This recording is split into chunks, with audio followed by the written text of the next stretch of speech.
American actor Anne Heche remains in hospital in a critical condition and is in a coma after she was in a car crash in Los Angeles last week. A spokesperson for Ms. Heche said that she's on a machine to help her breathe and that she will need surgery for her burns. London Fire Brigade says an investigation is underway after a 4-year-old girl died when a house collapsed in Croydon in South London after an explosion. Around 40 properties in the area have been evacuated. London Fire Brigade says the cause of the explosion is yet to be confirmed. Millions of Kenyans will head to the polls to elect their new president today in the midst of a severe economic downturn in the country. The former Prime Minister, Raila Odinga, is currently leading the Deputy President, William Ruto, in the polls, but that result is far from certain. In Cuba, another oil tank has exploded 2 days after the island's biggest industrial accident in decades. One firefighter has died and 16 are missing since the first explosion on Saturday. There was less than a month to go before a new Prime Minister enters Downing Street, but the government is under pressure to set out its plans to help people with the cost of living crisis now. Rishi Sunak's pledged that every UK household will get a £400 energy bill discount. Liz Truss said she'd prioritise tax cuts over handouts to the poorest households, which the Deputy Prime Minister has called an electoral suicide note for the Conservatives. Criticising both candidates, the Liberal Democrat leader, Ed Davey, said that they both lived in a parallel universe. I think we're going to see a social crisis the like we've never seen, so we need a plan. And what has been quite outrageous, frankly, is whether it's from the current Prime Minister or the two Conservative candidates to be the next Prime Minister. We've had no plan whatsoever. The energy price rise has been like the elephant in the room. They've not been addressing it in any coherent way.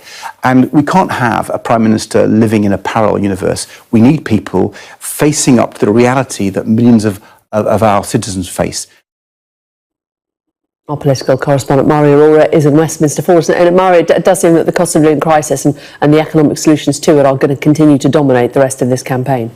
They absolutely are, and we've also just had that breaking news this morning that there are new forecasts from the energy consultancy company Inside Cornwall, who are saying that potentially the price cap could go up to £3,600 in October, £4,200 in January, £4,400 in April. That's even worse than we originally thought. So that is going to put huge pressure on not just Rishi Sunak and Liz Truss, but the current government to do something about these awful energy prices. Davey there, as you saw from that clip, talking about water companies getting away with murder, talking about potentially a windfall tax or expanding a windfall tax to be able to pay for reducing that energy price cap. We know a windfall tax in general is quite popular with the public, but when we're speaking to Mark Harper this morning on the Breakfast Show, he was quite critical of Liz Truss's campaign, quite critical of her tax cuts, and kind of basically he talked about how the actual tax cuts she's proposing are going to help someone like the Prime Minister on a very big salary much more than somebody on a much more modest salary. Liz Truss has said that she's not going to deliver what she calls handouts, and she's only going to cut tax. And the problem with that is it gives a big tax cut to the Prime Minister, £1,810 a year, but only £59 to somebody working full-time on the national living wage, and nothing at all to pensioners. So if she were elected and she weren't to help the poorest and most vulnerable people in society, which is what she said she's not going to give them direct support, then I think that would be enormously damaging to our prospects. The Conservative Party has to be rooted in reality. It has to look at the situation facing the country. It's a massive economic challenge, and I think you need somebody who's got the grip and the experience to deal with that economic challenge. The voters think that Rishi has that. Now, obviously he is a Rishi Sunak supporter, but he did say he agreed with Dominic Raab's very, very strong comments about how Liz Truss's electoral campaign and her tax cuts were essentially an electoral suicide note for the Tory party. That's probably the most strong language we've seen in this campaign so far. Now, Paul Scully, he is obviously in favour of Liz Truss. He spoke to the Breakfast Show this morning and he said those comments were very unhelpful. I don't think those sort of language of, electoral suicide and all these kind of things is helpful in any way. I mean, it's important that we remain really positive on what we are doing, each team are doing. Now, Mark, I really respect Mark. He's a real detailed guy, but he clearly hasn't read the full FT article when Liz was talking about, we'll see what more we can do, but the premise that she was talking about in that article was that it's absolutely right, rather than taking money from people and then giving it back to them as a handout, just don't take it in the first place, which is why she's talking about reversing the NI increase and looking at tax cuts in that way. So there's huge pressure on Liz Truss there to kind of make her ideas clear about the kinds of policies and interventions that she would offer up as the next Prime Minister after kind of this controversy around a U-turn, was it not a U-turn, when it comes to her opinion on handouts after an interview with the Financial Times this morning.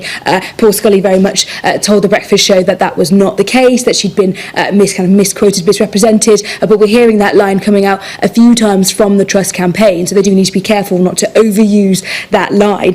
But also, the main issue here is the vote between Rishi Sunak and Liz Truss is essentially, according to MPs that I've been speaking to, a vote between ideology and practicality. And what MPs are saying to me is that Liz Truss is ideologically the most conservative candidate, and therefore the kind of candidate with the policies that you want to be able to support as a Conservative, as Conservative members, they're the ones who are voting. But at the same time, Rishi Sunak is seen as slightly more pragmatic, although he's been accused of being a socialist chancellor and a socialist in terms of some of his policies because of the major interventions he wants to make rather than tax cuts. I think some MPs feel that the reason they're backing him is because actually in a reality, in a crisis point, and with those now new price caps potentially coming in even higher than we thought, a lot of people will be thinking maybe Rishi Sunak needs to just is the one to kind of be the most practical candidate here, but we still don't know how it's going to go. Mari, thanks very much.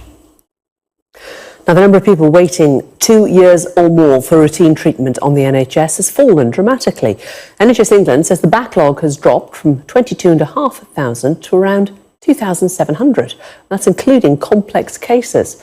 But despite the reduction, 200 times more people have now been waiting a year for treatment compared with before the pandemic.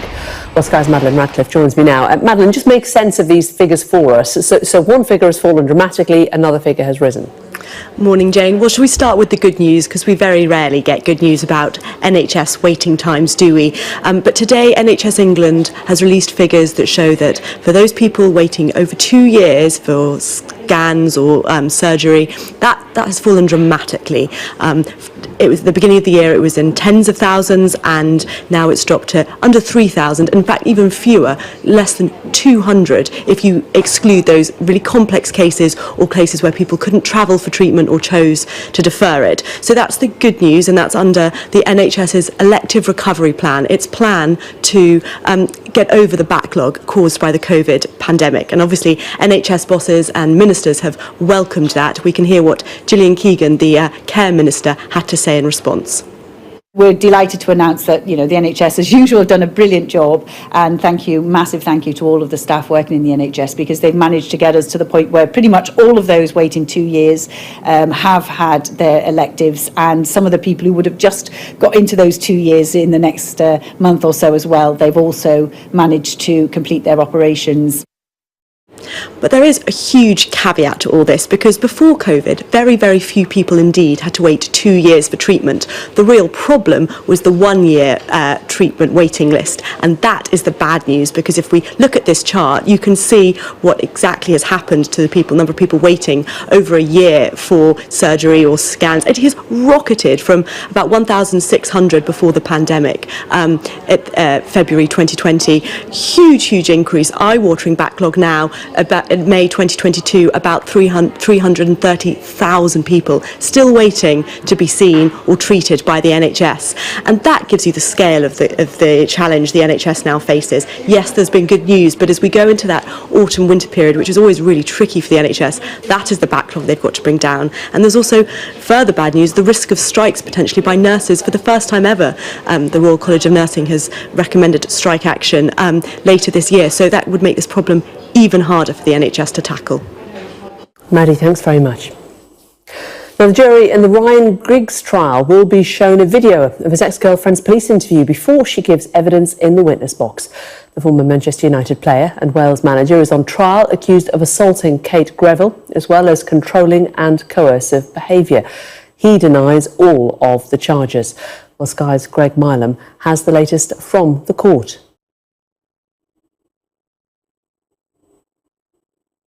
Yeah, and Ryan Giggs arrived here about 5 minutes ago for that second day and for the prosecution to continue their case against him. They opened that case yesterday, the prosecutor saying that while on the pitch Ryan Giggs' skills were a thing of beauty, his personal life was a much uglier, more sinister character. The prosecution telling the jury about a litany of abuse, physical and psychological, of a woman that Ryan Giggs professed to love, his former girlfriend Kate Greville. The prosecution saying that this is a story of coercion and control, and talking about a number of incidents, notably one in November 2020, the subject of the assault charge in this trial, when an argument developed at the home the couple shared, and the prosecution say that Ryan Giggs headbutted deliberately Kate Greville in that incident and elbowed her sister in the jaw. Also a number of incidents over a 3-year period that they say show that coercion and control, threats against her to release photographs of a personal nature to friends and colleagues, throwing her out of a house, throwing items at her. Now, we did hear from the barrister representing Ryan Giggs before the end of that evidence yesterday, who said that they did behave like squabbling teens, but said he'd never cross a line and never use unlawful violence. And he said that these allegations came out of distortion, exaggeration and lies. He does deny these charges, and that the prosecution, as I say, will continue when this resumes. Greg Milam will bring us the latest from the court throughout the day. Well, this is Sky News Today. Coming up, yours from the moment I saw you and forever. John Travolta leads the tributes to Dame Olivia Newton-John.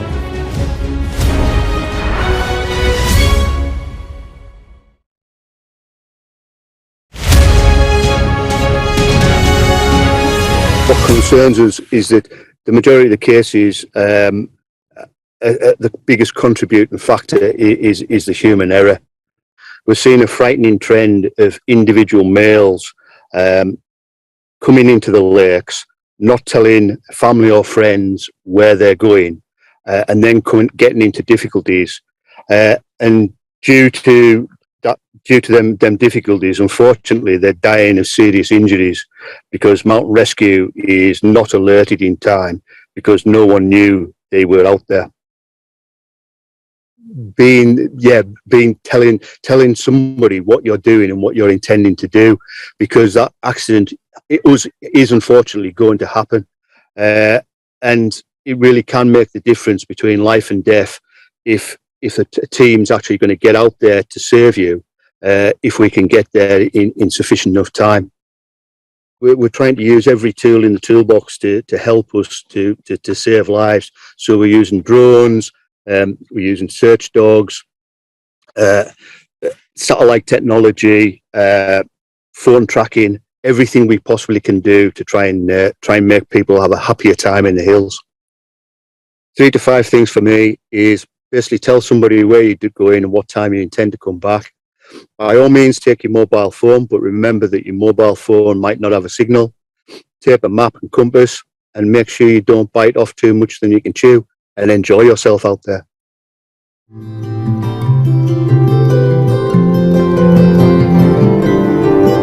Welcome to Gabby Dave Global. We are a UK-based online e-commerce store, the first of its kind with license to trade in African products. Some of the products are clothing brands and all beauty accessories, hair and beauty brands, natural aphrodisiacs, processed and dried unprocessed food. Our mission at Gabby Dave is to connect African and Caribbean businesses to customers globally. At Gabby Dave, we ensure our sellers get the best deal for their products. We are not just here to help you reach a wider audience. We are also a distribution center to support business growth by fulfilling orders to your customers from our warehouse, making sure customers receive their products on time. We are inviting all Black-owned businesses to trade on our platform because we strongly believe Africans have a unique brand the customer would appreciate globally. So get in touch today and let us make your product and business go far. Here are some of the benefits of using Gabby Dave Global.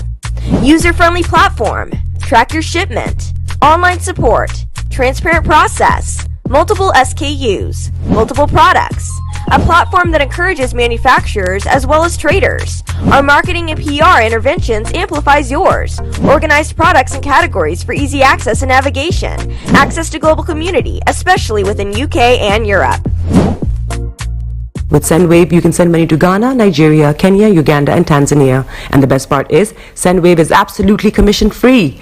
Our exchange rates are excellent. You can see for yourself by checking them out on our website. So how do you use Sendwave? Sendwave is an app that you can download onto your phone from the App Store or Google Play Store. The app is free to download.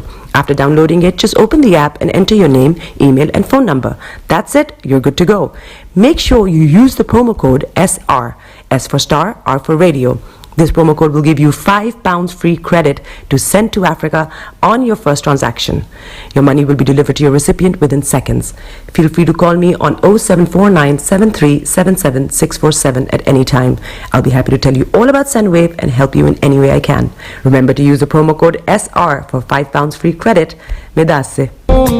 Hi everyone, it's your girl BB Clement, the author of How to Go From Employee to Entrepreneur and the host of your weekly business show, BB Means Business, the show where we discuss everything you ever wanted to know about business but you were afraid to ask.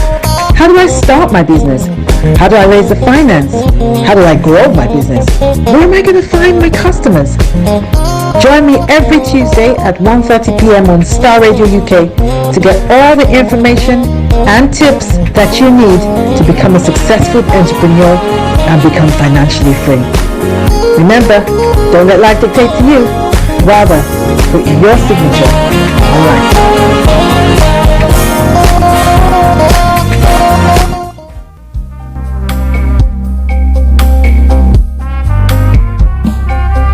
Are you looking for the fastest, reliable, and trustworthy door-to-door shipment company? Well, look no further. When was the last time your family received a shipment back in Ghana on time and in time? You are not sure?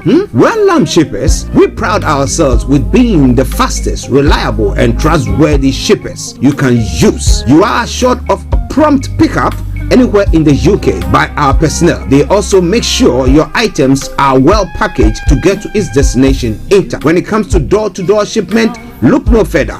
Well, Lamb Shippers, contact us on 07939009321 or 07498911820. Or you can visit our website www.welllamp.co.uk. You can also drop us a mail, info@welllamp@gmail.com. Well Lamp Shippers, fast, reliable, and trustworthy.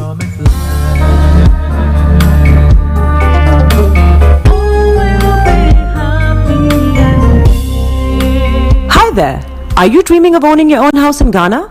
Then you will need a well-documented piece of land that is free from troubles. I highly recommend My Africa Property for any size of land that you will need. With My Africa Property, lands are available in Pram, Sopoli, Tohenia, Ogome, Dodova, Winneba, and many other locations at affordable prices. These locations are about an hour away from the airport, only 35 minutes from the motorway, 10 minutes drive from Central University College, 10 minutes drive to the beach, and close to Pram Senior High School and Ghana Men's Soccer Center of Excellence. For more details, visit our website www.myafricaproperty.com or call our UK office on 0208 123 2523. For our US and Canada offices, call us on +1 585 184 994145. You can also email us at ghana@myafricaproperty.com. Tune in to On Point here on Starr Radio UK with Empress Regina every Monday at 5 p.m. GMT. Looking forward to your company. Check me out. He tells me my energy is making him tired. Yes! How do you get the energy to do I've been told that I have a lot of energy, but my goodness, I think today I have met my match, people. I have met my match, Miss Suzanne. Wow, amazing. One of the things that's the start of the darkness. Of darkness. So what did that myself and the world will adjust. And 2019, forget the proverbial boardroom. Join me, Simone Frazier, on The CEO, the program that gives you the driving seat over your life. Every Tuesday, 8 p.m. only on Starr Radio. Getting onto the property ladder has never been easy until now. Join us this and every Thursday from 7 p.m. to 8:30 p.m. live on the Property Hour Show on Starr Radio UK, where we talk to mortgage brokers, property developers, estate agents, landlord, tenant, property consultants on how to invest or get into the property business and make money. You can't afford to miss this. The Property Hour Show is your best source into the property industry. Hi guys, this is your friend Uruj from Sendwave. Sendwave is a money transfer app that is used by people all over the world to send money to their loved ones in Africa. With Sendwave, you can send money to Ghana, Nigeria, Kenya, Uganda, and Tanzania. And the best part is, Sendwave is absolutely commission free. Our exchange rates are excellent. You can see for yourself by checking them out on our website. So how do you use Sendwave? Sendwave is an app that you can download onto your phone from the App Store or Google Play Store. The app is free to download. After downloading it, just open the app and enter your name, email, and phone number. That's it. You're good to go. Make sure you use the promo code SR. S for Star, R for Radio. This promo code will give you £5 free credit to send to Africa on your first transaction. Your money will be delivered to your recipient within seconds. Feel free to call me on 0749 7377 647 at any time. I'll be happy to tell you all about Sendwave and help you in any way I can. Remember to use the promo code SR for £5 free credit. Medasse. Hi everyone, it's your girl BB Clement, the author of How to Go From Employee to Entrepreneur and the host of your weekly business show, BB Means Business, the show where we discuss everything you ever wanted to know about business but you were afraid to ask. How do I start my business? How do I raise the finance? How do I grow my business? Where am I going to find my customers? Join me every Tuesday at 1:30 p.m. on Starr Radio UK to get all the information and tips that you need to become a successful entrepreneur and become financially free. Remember, don't let life dictate to you. Rather, put your signature on life.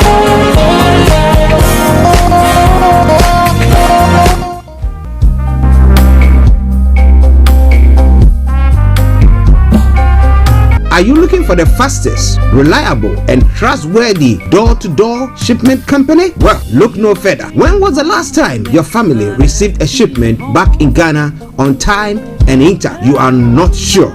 Well, shippers, we pride ourselves with being the fastest, reliable, and trustworthy shippers you can use. You are assured of prompt pickup anywhere in the UK by our personnel. They also make sure your items are well packaged to get to its destination in time. When it comes to door-to-door shipment, look no further. Well, Lamb Shippers, contact us on 07939009321 or 07498911820. Or you can visit our website www.welllamp.co.uk.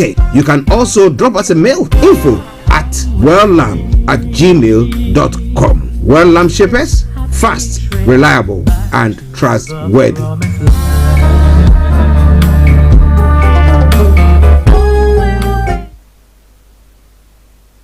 Body is your man. Bekutu, show them you got the cocoa set. Ladies and gentlemen, it's your boy Harry Song, aka Mr. Songs. This is the Kingmaker Baba for the girls. We're here. This is Starr Radio. Don't go nowhere. UK, London. We they call them London for home. For here, we they call them London. And that's how you know.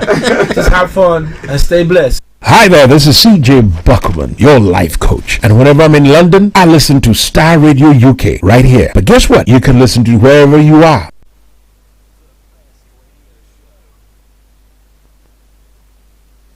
The best radio show. Broadcasting worldwide, online 24/7. All around the world. In your car. At work. At home. On your smartphone. This is Starr Radio UK. Are you ready to turn it up? 10, 9, 8, 7, 6, 5, 4, 3, 2, 1. Birds flying high, you know how I feel. Sun in the sky, you know how I feel. Breeze drifting on by, you know how I feel. It's a new dawn, it's a new day, it's a new life for me, and I'm feeling good. Hey there, this is Archie, and it's a Starr Radio UK and the morning show. Everywhere you go, Afrobeat reggae dancehall taking over. Everywhere you go, Afrobeat reggae dancehall taking over. Yo, what's up, people? This is a boy Raskin Bobo One. Tune in every day, every night at the Starr Radio UK with the big man them Archie. When I say Orta, you say fire. Welcome. Smile though your heart is aching. Smile even though it's breaking. When there are clouds in the sky, you get by. If you smile through your fear and sorrow, smile and maybe tomorrow you find that life is still worthwhile if you just smile. Hey, this is Archie, and you are listening to Starr Radio UK and the morning show. It is well with my soul. It is well with me. One thing I know. It is well with my soul. It is well with my Broadcasting worldwide online 24/7. In your car, at work, this is Starr Radio. on your smartphone. Welcome. With my soul. Oh yeah. For God is our refuge and strength, a very present help in times of trouble. Therefore we will not fear. The best radio show. It is well with me. For one thing I know. It is well with my soul. It is well with my soul. It is well with me. One thing I know. It is well with my soul. Okay, good morning, good afternoon, good evening, good dawn to you wherever you might be on planet Earth. And those of you on other planets as well, I want to salute each and every one of you and welcome you to the Tuesday edition of the morning show. Today is the 9th of August, the 9th of August, the year 2022, with the time now 10:40 from the House of London. I am Archie. I'll be joined by Miss Olayomi Koiki, and we're going to bring you everything that you need to know from archaeology to zoology, from Accra to Zanzibar. If it's making the headlines, why not? We're going to touch on it. But let me take this opportunity to say good morning to Mike Buedu, and to all of you who have joined us on the YouTube channel as well. If you're on the Facebook, share the broadcast with your friends and loved ones and invite them to like our pages.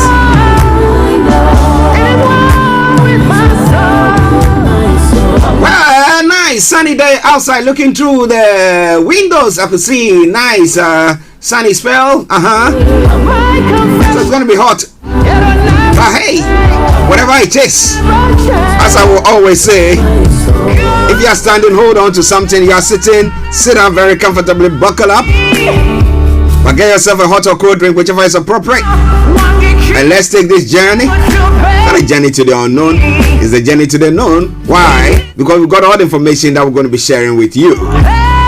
So once again, welcome to the program. Welcome to the program, Starr Radio UK, your favorite African and Caribbean radio station in London.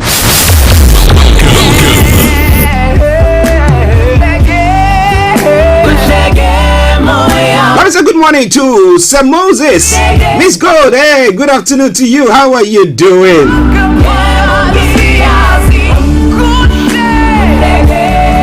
Anthony Adedeji, all the way in the US, I salute you, sir. Amaya Jirgini in Nigeria, good morning. Tosino. And let me say good morning to the one and only Mr. Dantabira and the family as well. Felix, my brother, all the way in Aberdeen, massive good morning to you. Kofi Ali, Mr. Kofi Ali Abdul Yakin, good morning. Well, if you're listening to us, maybe you have a music that you want to share with us, or you want the public to know, just bring it to us. We'll make sure that we'll sample that music for you. All right then. Okay. So let me say good morning to Pastor Theodora Boachi Ansa. I call her Asantua. Good morning to you. Playing in the background, it is well with my soul. 10:43 the time. Now, if it's the first time of tuning in to listen to us or watch us on the YouTube on the Starr Radio UK morning show, whether on YouTube, Periscope, on the Starr Radio UK app, or on the Facebook broadcast, that we've got another one about a few days more for it to be resolved. The legal team are fighting very strongly. But we promise you one thing for sure, that we'll make sure that whatever you need to know, we'll bring it to your presence. Ataiwo KK, good afternoon. Yoruba Nation, no going back. Continue to post your comments, and I promise you one thing for sure, that I'm going to be sharing that. Okie do. Let me say good morning to my colleague, Mr. Olayomi Koiki. Mr. Frank Davis working behind the scenes, and my able producer, Mr. Francis Guy as well, all working together to bring you this program. Okay, so if you're the first time of tuning in, this is how the program goes. I'm going to bring you the quotes for the day, the weather forecast will follow suit, then the travel update as well. And then we'll continue from there. We'll have a look at some of the stories making the rounds across the globe, known as Global Trotting.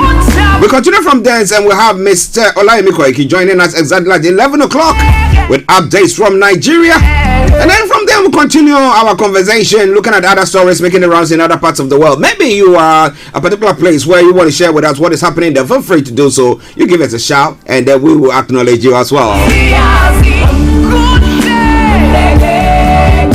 Ibon Enilolobo. Okay, Enilolobo. Okay, good morning to you. The Iran nation has come to stay, regardless. Enemies, 100%. Yes. Share your broadcast. Share the broadcast with your friends and loved ones, and invite them to like our pages as well. Well, after that, at 12 o'clock, the lines will be open for you to add your voice to the discussions. And then exactly at 12:30, we'll bring the program to a close. But this afternoon, yes, exactly at 1:30, preparing the grounds for the BB Means Business program that's going to be coming on. I'm going to tell you about a special guest who's going to be joining BB Clement. Oh my.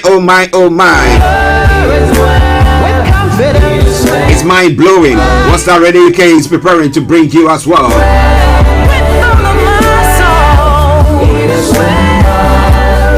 Okay, let's crack on. Now the quote of the day said, those who labor at something work hard to make it a reality. Those who labor at something, they work hard to make it a reality. How hard are you working to make whatever your dreams or your ambitions are a reality? Ask yourself the question, and if you are doing well, more grease to your elbow. Congratulations. But if you are not, the more grease to your elbow. Get up, do something, and let something happen. Okay, let's move on straight to the weather front. As I said earlier on, looking through the windows, I could see that, well, it was quite Come on. Say thanks for your unstoppable efforts, Archie. Yes, myself and the White Lion, we are doing our best. We believe in the cause, and as the coach said, now we believe in something, you work hard for it and make sure that is delivered. Okay, on the weather front here in the UK, you can share with us what is happening. I know that Miss Gold will tell you that it is hot already in the United Arab Emirates. But well, moving on. Today will be a dry and fine day with plenty of sunshine. There will just be a few light patches of cloud around during the afternoon. A very warm or hot day in the sunshine with light winds. And this evening we'll have late sunshine. Tonight will continue dry with clear skies throughout. It will be a warm night as well. And it's All Star Radio UK, your favorite African and Caribbean radio station in London. Top of the temperature is going to be 29 degrees. The lower is going to be 15 degrees. Pollen level is going to be moderate. UV level is going to be high. And pollution is going to be low. Sunset 20:35 and sunrise for tomorrow morning 05:36 hours. And that brings us to the end of the weather forecast. Take a commercial break and I'll bring you the travel updates. 10:47 is the time now. Stay tuned and don't you go away. Star Radio UK, your favorite African and Caribbean radio station in London. Hi everyone, it's your girl BB Clement, the author of How to Go from Employee to Entrepreneur and the host of your weekly business show, BB Means Business, the show where we discuss everything you ever wanted to know about business but you were afraid to ask. How do I start my business? How do I raise the finance? How do I grow my business? Where am I going to find my customers? Join me every Tuesday at 1:30 p.m. on Star Radio UK to get all the information and tips that you need to become a successful entrepreneur and become financially free. Remember, don't let life dictate to you. Rather, put your signature on life.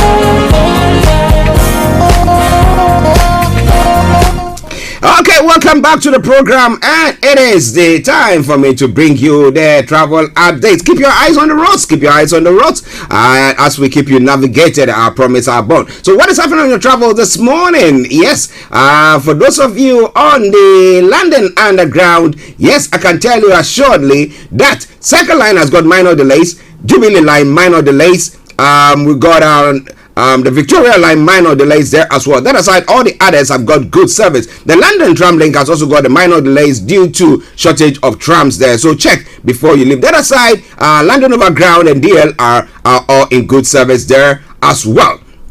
Now moving on straight to the major roads in London. A1, A4, Blackwall Tunnel, Central London Red Routes and South Circular A205 have all got closures, but not Circular A406 has got serious delays. Let me bring you details of that. Great West bound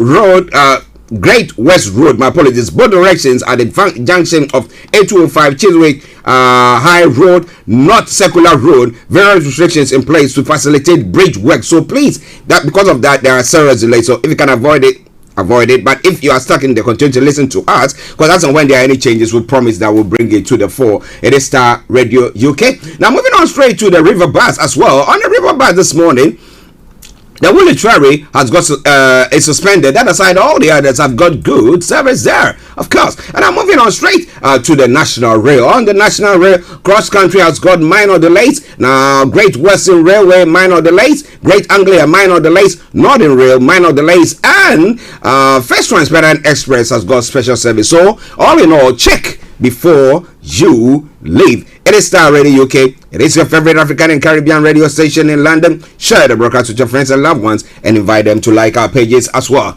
It is Star. Okay, so as I will say once again, keep your eyes on the roads, keep your eyes on the roads, and we'll keep you navigated. I promise our bond. So enjoy your commute for today. Good morning, good afternoon, good evening, good dawn to you wherever you are on earth. And of course, keep those eyes on the roads.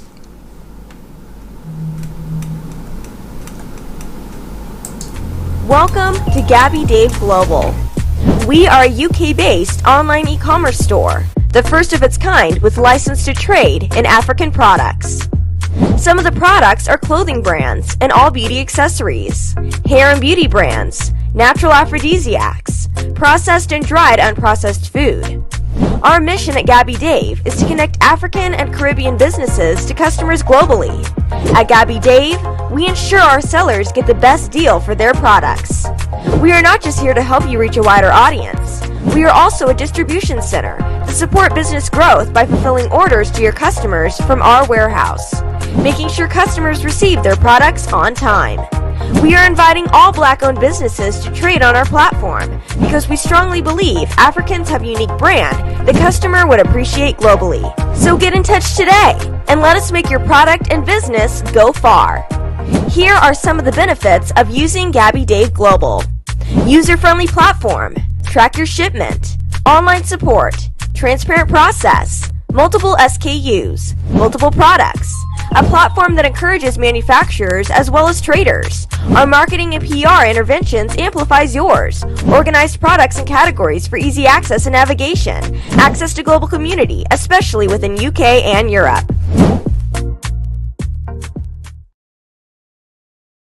Transfer app that is used by people all over the world to send money to their loved ones in Africa. With Sendwave, you can send money to Ghana, Nigeria, Kenya, Uganda, and Tanzania. And the best part is, Sendwave is absolutely commission-free. Our exchange rates are excellent. You can see for yourself by checking them out on our website. So how do you use Sendwave? Sendwave is an app that you can download onto your phone from the App Store or Google Play Store. The app is free to download. After downloading it, just open the app and enter your name, email, and phone number. That's it. You're good to go. Make sure you use the promo code SR. S for Star, R for Radio. This promo code will give you £5 free credit to send to Africa on your first transaction. Your money will be delivered to your recipient within seconds. Feel free to call me on 0749 7377 647 at any time. I'll be happy to tell you all about Sendwave and help you in any way I can. Remember to use the promo code SR for £5 free credit. Medasse. Hi everyone, it's your girl BB Clement, the author of How to Go From Employee to Entrepreneur and the host of your weekly business show, BB Means Business, the show where we discuss everything you ever wanted to know about business but you were afraid to ask. How do I start my business? How do I raise the finance? How do I grow my business? Where am I going to find my customers? Join me every Tuesday at 1:30 p.m. on Starr Radio UK to get all the information and tips that you need to become a successful entrepreneur and become financially free. Remember, don't let life dictate to you. Rather, put your signature on life.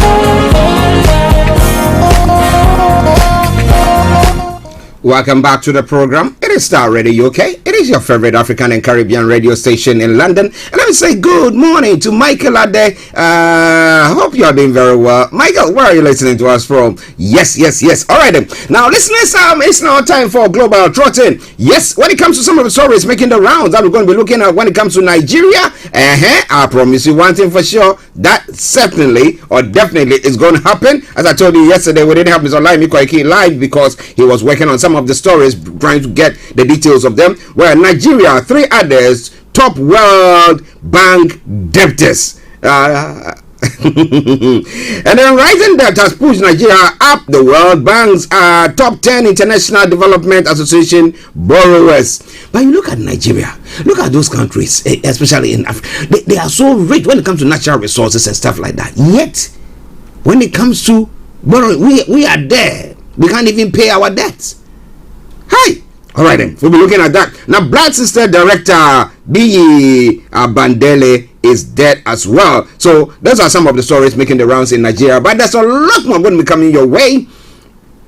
So, please stay tuned and don't you even think of going away. If you like pave the streets of Nigeria with gold, we will still demand for a sovereign Yoruba nation. Scotland is a prosperous autonomous region in the UK, yet they want to control their sovereignty. The reclamation of Yoruba sovereignty, where our identity will be protected, is the ultimate. Well, so that is a cause for those who are vying for an independent state, especially when we talk about the Yoruba and we're talking about the Igbo. Everybody is trying to do that. Look. If we are in charge of our own resources and everything, we are able to manage it very well. After all, if somebody would say chop, if we chop it in our own town, we develop our own town. What about that? Well, you want to know more about that? Continue to listen to us because Mr. Olayomi Koiki is going to be throwing more light on what is happening in Nigeria. But so moving on to some of the other stories making the rounds across the globe.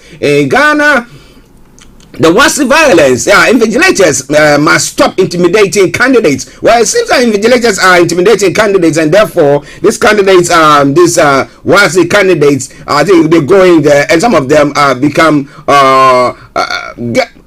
come out with some unruly behavior that actually impacts the exams that they are sitting. My ministers outstanding. I have no strong reason to reshuffle. Akufo-Addo says, the president of Ghana is saying that he thinks that his ministers are doing wonderful. But this is what the statement or the story where I do talk about all the time that now the blind man who went to see the elephant, blind man in Hindustan who went to see the elephant, and then depending on where you stood, the blind man stood, they described the elephant that way. The one who held the tusk said, the elephant looks like a spear. The one who held the nose said, it looks like the elephant looks like a snake. The one who held the side said, the elephant is like a wall. So depending on which side, so the president might be standing somewhere where he sees everything good, and therefore there's no need to change team A if the team A are performing. Well, it is Starr Radio UK. What do you think about all that? We'll be looking more into that in a moment. It's all Starr Radio,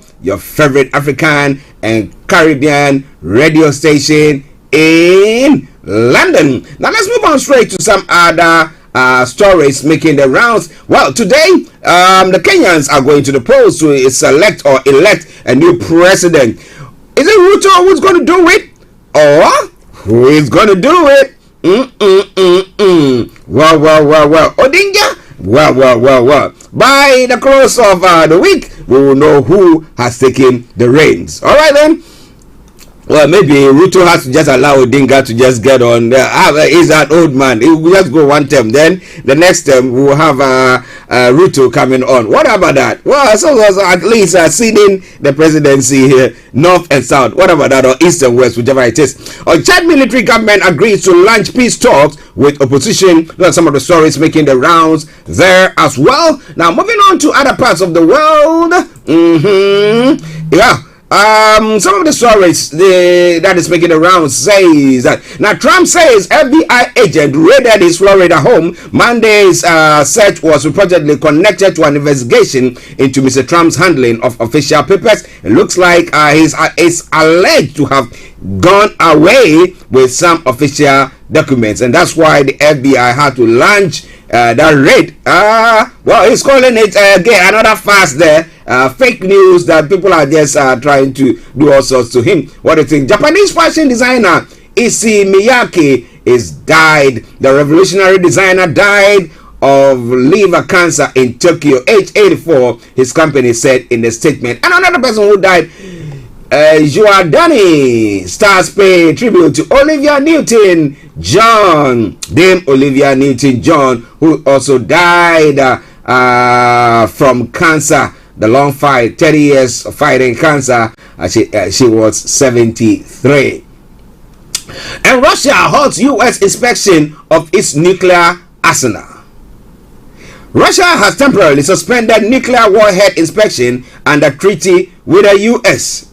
You won't come to my bedroom, because I'm also not going to come to your bedroom. That seems to be what is going on there. But I'll be looking more into all those stories during the course of the program. Well, 10:59 the time. Now finally, Scottish exam pass rate drops from pandemic high. About 128,000 students are finding out how they did in national 5, high and advanced higher exams. Well, we'll be looking more into that as well. Warning, more warning coming. Energy prices to hit over £4,200 in January. Consultancy Cornwall Inside Now forecast a typical household will pay $4,266 a year for energy. But they were saying that, well, it's going to be about 100% increment. Now we've gone. Now I've been asking the question. Now maybe I'm not an expert in that field, but somebody can tell me. Tell me,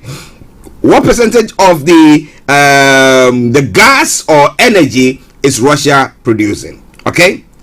Now let's look at the crude oil. Has the Arab world, have they stopped producing crude oil? Nigeria, Ghana, and all those other countries, have they stopped? So what are they doing? Are they just hyping it to make maximum profit out of? Profit. Back in the day we call it profiteering out of what is happening, or what exactly is happening on that front. I want to know what you're thinking. maybe we all had to go for a protest, Yes, saying that, well, we're not going to be using any gas or any anything. We just live in the days, back in the days, we'll go get some woods and this and then light some, this and that. So you light, we just use some bubble or stuff like that. And maybe that will help out. But what do you think? We're going to be looking more into all of that stories in the next few moments. But wherever you are, stay tuned. Don't you go away. Well, backlog of longest wait patients slashed in England. Thousands waiting more than 2 years for scans, checks and surgery have finally been treated. Okay, so that is a bit of a hope there. But what do you think? It's all Star Radio UK, your favorite African and Caribbean radio station in London. Very close to us yesterday, there was fatal blast that has caused the life of a little girl. Some are saying 4, some are saying 5. Neighbors of a young girl killed in a suspected gas explosion say they want answers over what happened. 3 other people were taken to hospital on Monday after the blast in Taunton Heath, South London. Now, residents say they had reported a strong gas smell 2 weeks ago, while others said engineers had been working on the street and digging holes in recent days. So what were they looking for? Could that have been some of the cause of what has happened, or what do you think? This is a lot more. It's going to be coming your way. So stay tuned. Don't you go away. It is a Tuesday edition of the morning show. We take a commercial break. We'll come back and we'll be having Mr. Olayomi all ready to fire on all cylinders. Stay tuned. Hi guys, this is your friend Uruj from Sendwave. Sendwave is a money transfer app that is used by people all over the world to send money to their loved ones in Africa.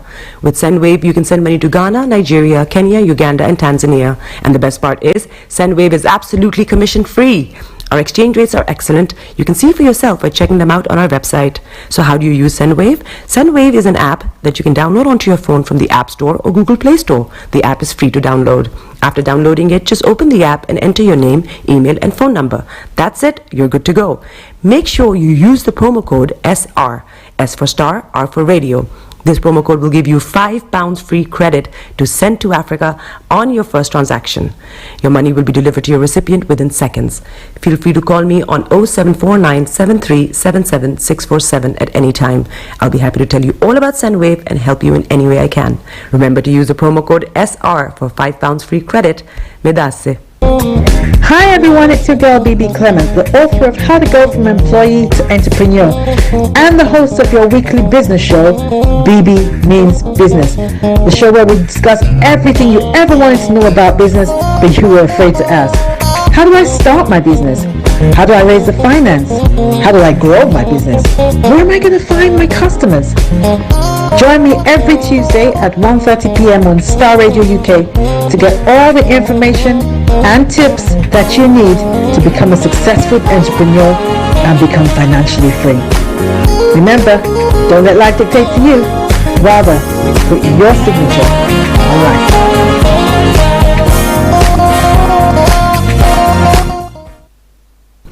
Welcome back to the program. It is Star Radio UK. It is your favorite African and Caribbean radio station in London, bringing the time now exactly to 5 minutes past the top of the hour. And of course, okay, you don't see me, you see me. Yes, you can see me now. Yes.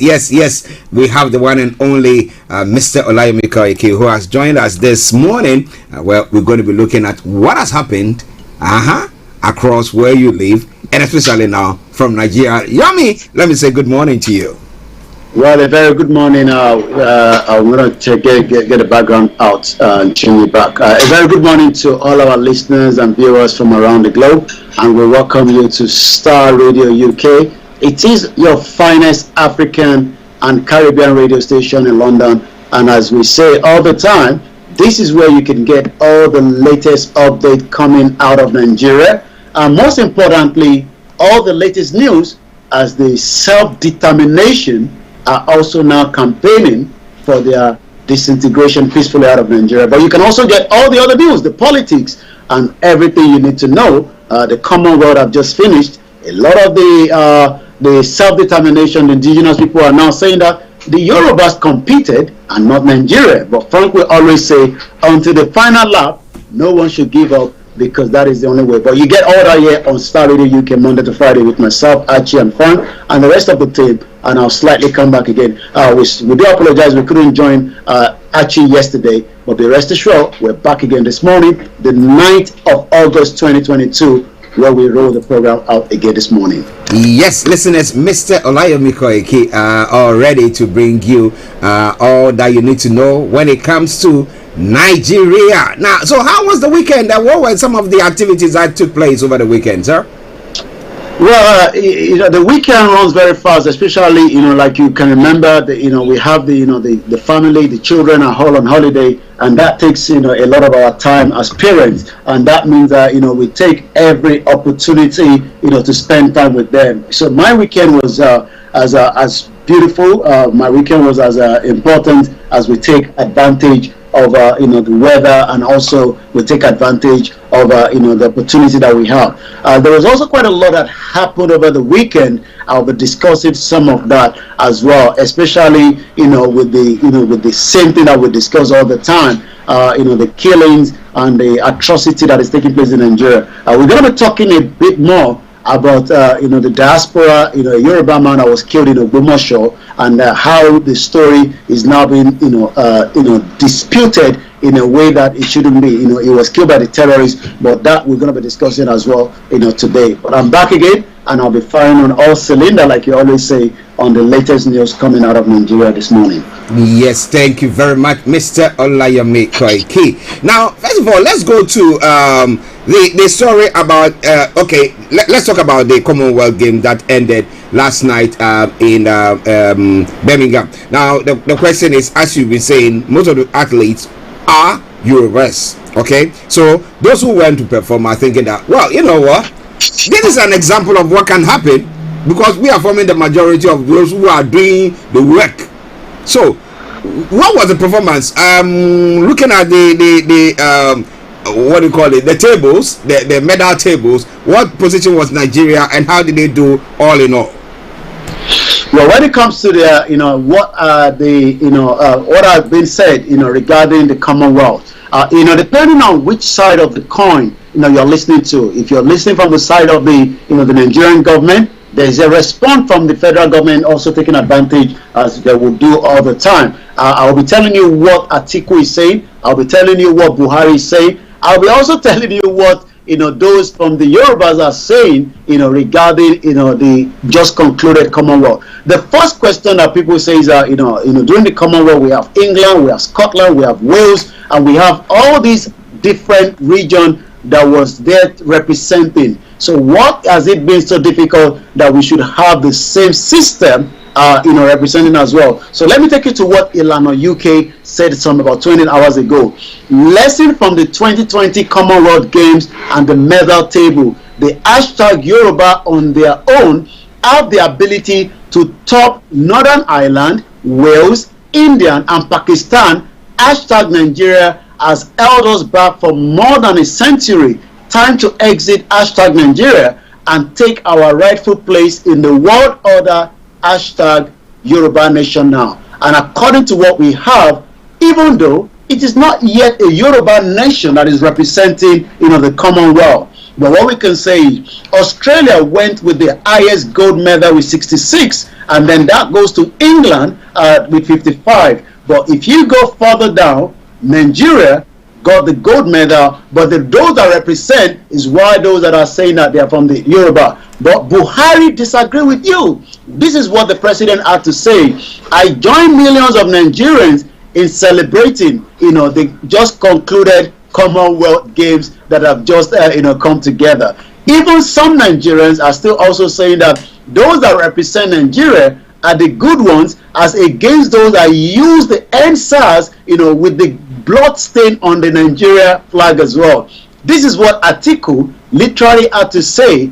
A grateful nation thanks the entire historical team Nigeria at the Commonwealth Games 2022 in Birmingham. You can definitely see that so many different coins from different angles, depending on which side you are, will determine what you're going to say at the just concluded Commonwealth Games in Birmingham in London. Well, Well, at the moment, as Frank will also say that, well, it's a geographical location now, so let's just accept that, well, it's Nigeria that performed, whether they are from the southeast or the southwest, or maybe from the north or from the middle belt. Whatever we did as Nigerians. But maybe if we have our individual states, like we have Scotland, we have Wales, we have everybody performing under that flag, maybe we would have done better. We would have seen who is actually doing good and who is not putting up their weights. But whatever it is, we say congratulations to them. They made us proud. Let me say good morning to Oluremi Akilanko. He says, good morning, Star Radio UK, Archie, Frank, Olayomi, and the fans. Good morning to you. Thank you very much for joining us once again. Now, Yomi, let's go to some of the stories. Well, we know that Nigeria is one of the countries that, when we come to natural resources, we'll talk about crude oil, has got it. I mean, if you look at the rankings, I think what number are they when it comes to crude oil in the world? I think number 6. Number six.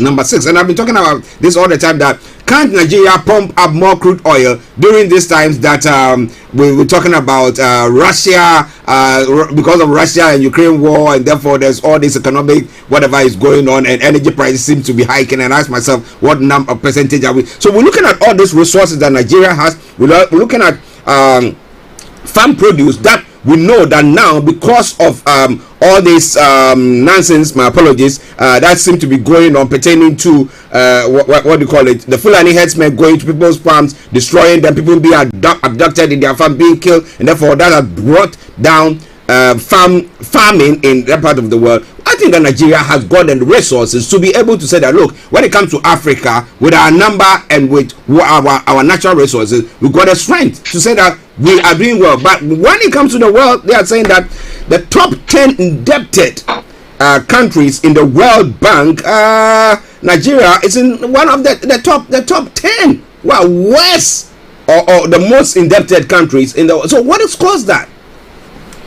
Well, so many things have actually caused that, and I'm going to be giving us, some of those background, especially, what people are saying when it comes to, the debt that we have currently, and why do we have, this staggering amount of debt. The reason for that is, we've got to remember, like you said, there is quite a lot, when it comes to, a country like Nigeria, but the problem is, it has not actually, been designed to work, since the inclusion of Nigeria in 1914 that led to the election in 1959 that gave us the independence, and that independence was also trampled on because we had a regional government, a government that was operating in the southeast, a government that was operating in the southwest, and also in the northern part of the country, and that gives a bit of less pressure because everybody was allowed to develop on their own pace.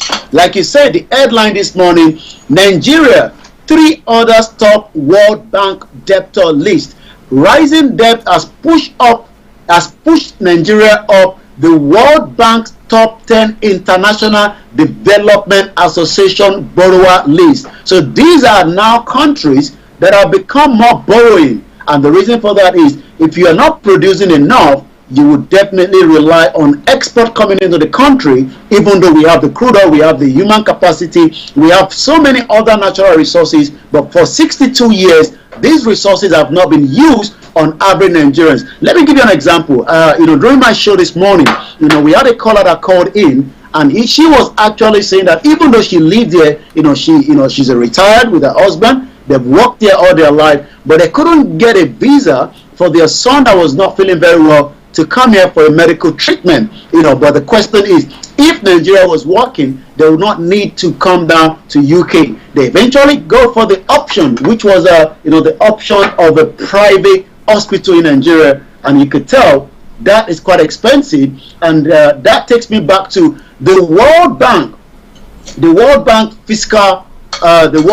fiscal year 2021 audited financial statement, known as the ID financial statement, show that Nigeria was rated 5th on the list with $11.7 billion on the IDA debt stock as of June 30th, 2021.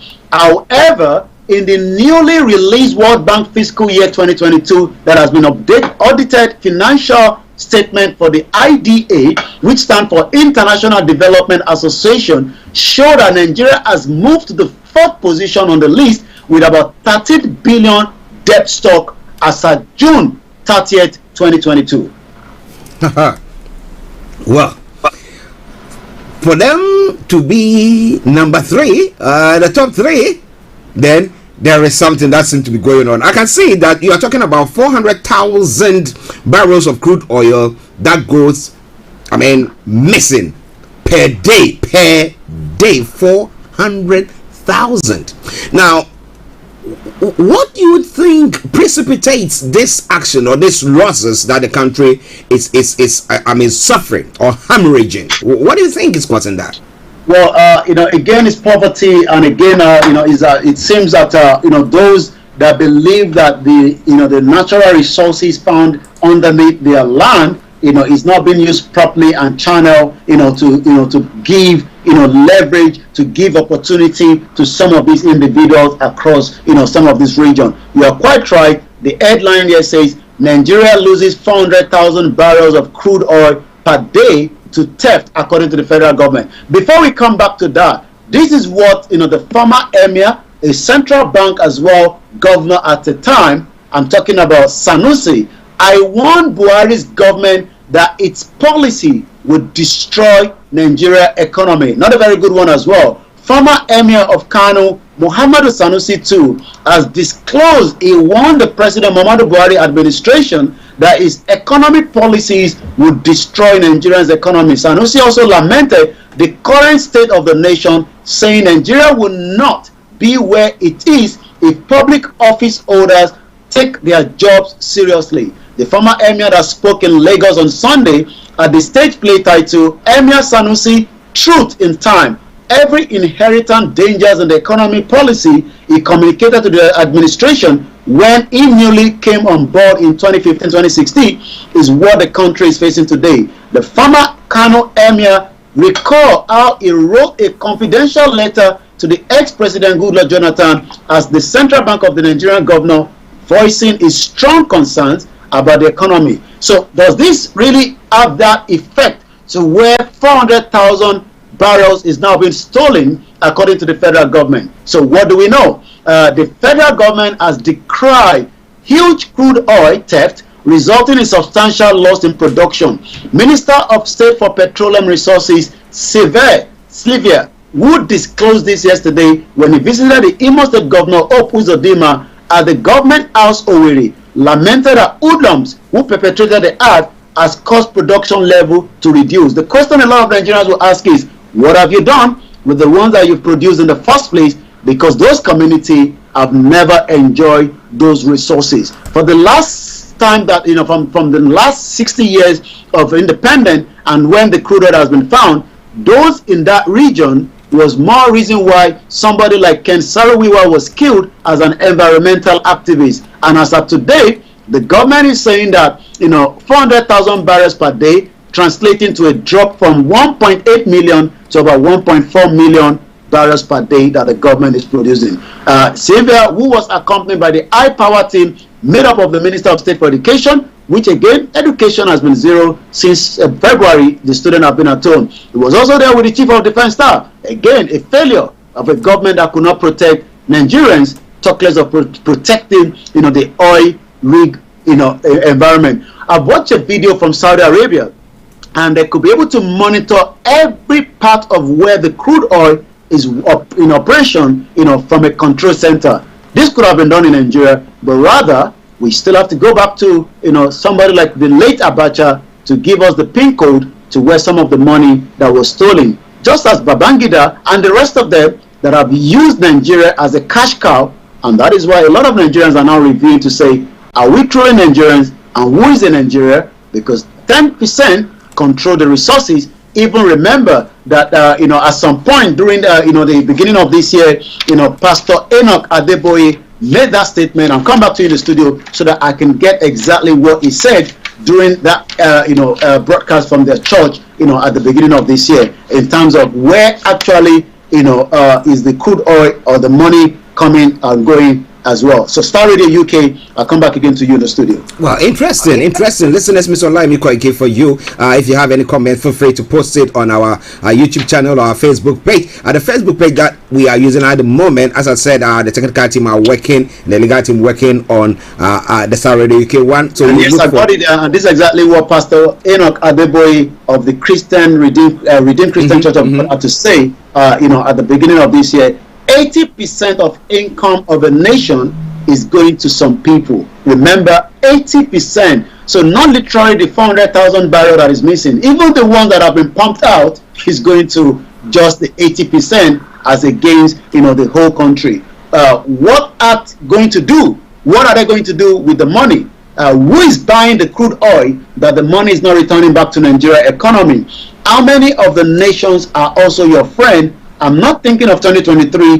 90% of our income left from the oil used to pay money we borrowed. So you can tell that Nigeria is really under a strain as we speak right now. It is very, very sad, because if as the pastor is saying, the bishop is saying, 80% of whatever Nigeria makes goes to some individuals, not going to the state. So that 20% that is left, that is where, and that one to 90% goes into servicing the debt. So all that is left is 10%. So you ask yourself the question: is a country, how many people are actually enjoying Nigeria? How many people? And when the indigenous people try to say that no, we don't want to take that, and because we think that we are being marginalized, the people go cuckoos and say that no, they should be made to stay wherever they are. Well, left to me alone. But when you are Osinoga says, good morning everyone, may Nigeria not happen to you, may it not happen to us. Well, that is our prayer, but we need to find a way, a means where we can work things out. I don't get it. Well, it is Star Radio UK. I have Mr. Olayomi Koike in our North London studios, and I'm Archie in the South studios here, and we are bringing you updates from Nigeria. Now, Blood Sisters director B.E. Bandele is dead. Who is B.E. Bandele, and what caused his life? Well, let's come to that story in just about a few minutes. Once again, you're listening to Star Radio UK, your finest African and Caribbean radio station in London. I'm just trying to bring that story back up on the screen here. Yes, he's a prolific filmmaker. He died, at the age of 54. B. Bandele, as is known, the creative industry was rocked by the demise of one of Nigeria's prolific filmmaker yesterday night. His death was actually announced by his daughter, Temi, by Facebook post. I am heartbroken to share the sudden and unexpected death on Sunday, the 7th of August in Lagos of my father, B. Bandele, the statement read. Temi described her father as a prodigiously talented writer, a filmmaker, as well a loyal friend and a beloved father. He was a storyteller to his bones with an unblinking perspective, singular voice, and wisdom, which spoke boldly through all of his art in poetry, novels, plays, and on screen. He told stories that made a profound impact and inspired many all over the world. His legacy will live on throughout his work. He was born in Kaduna State on the 13th of October 1967. Bandele studied dramatic art here at the beginning of his life at University of Ife, southwest of Nigeria, and during his study won the BBC playwright competition. He moved on to London, worked here as well at somewhere we know very well, the Royal Court Theatre, where the likes of Professor Wole Soyinka, the Nobel laureate, built his career. There he met with his famous director, Danny Boyle, who was back then just a stage hand. He started writing before the age of 12. May his soul rest in perfect peace. Oh, may his soul rest in perfect peace. That's what we'll also add our voice to on that as well. But it is Star Radio UK. We had some other celebrities or also passing yesterday, but to the uncelebrated ones, the ones that nobody knows, who have lost their life because government cannot provide hospitals, the healthcare system is all collapsing and everything. To them, we want to say may their souls rest in perfect peace as well. Olayomi Kilanko or Gabby says a powerful amen to Moyiwa's prayer that may Nigeria not happen to us. All right then. Now let's move on to some of the other stories making the rounds. Now 6 Shiite members reportedly killed, several others injured in Kaduna. What brought about that injury? Was it an attack? What happened for these people to lose their lives? Yomi. Well, I remember, El Zakizaki is one the leader of the Shiite and a very important person in the north east of the country. And there's always an issue. The issue is again just as so many that happen in Nigeria on a daily basis. What we can say is, at the moment, the 6 Shiite members that we are reporting this morning killed, and so many people have been injured again in Kaduna.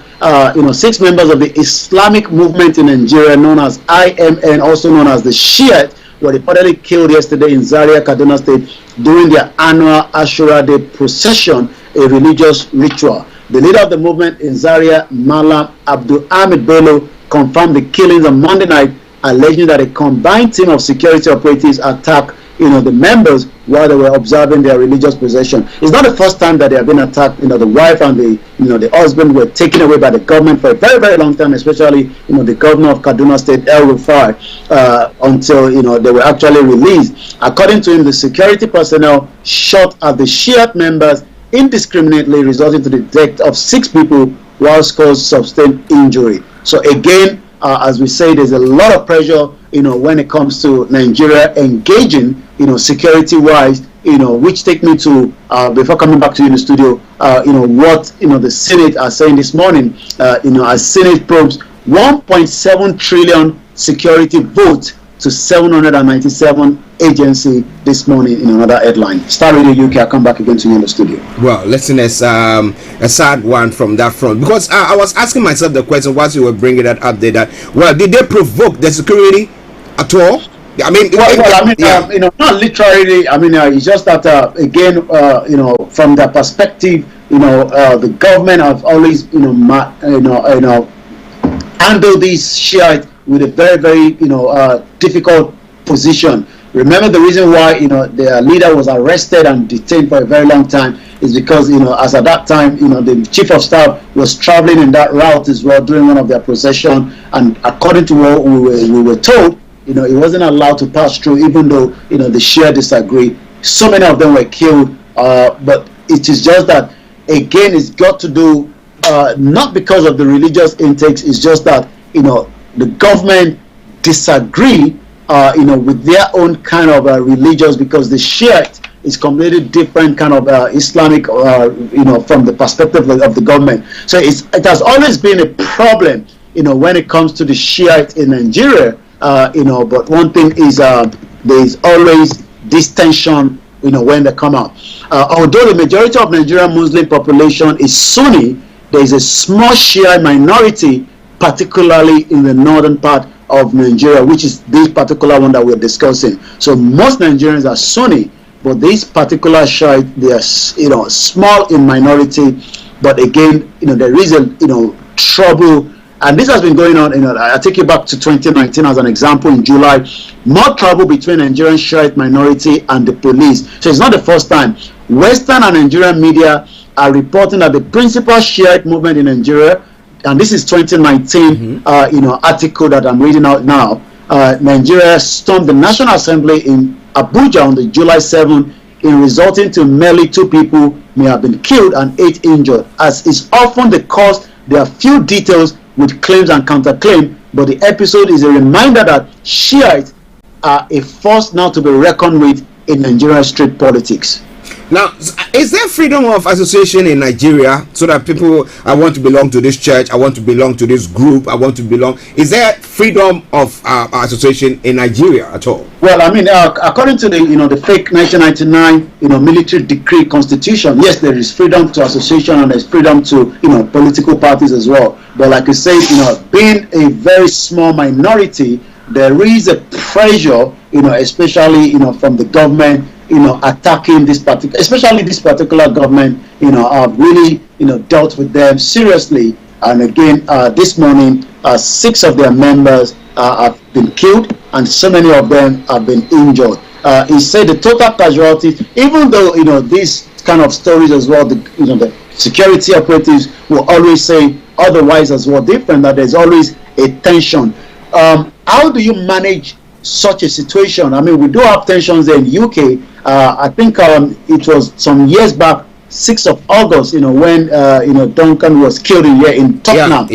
So, and I think that happened on the August the 4th, if I'm right, 20, I can't remember the year exactly. But what we know is it eventually led to what we can call escalation, that took place in Tottenham. We saw Prince Charles, coming back, to plead with the resident. There was a lot of discussion. So what could push the citizen, and how do anger management between the security operatives and the citizens? It's not just in Nigeria, but it seems Nigeria, as we know, Nigeria never happened to you, like we say.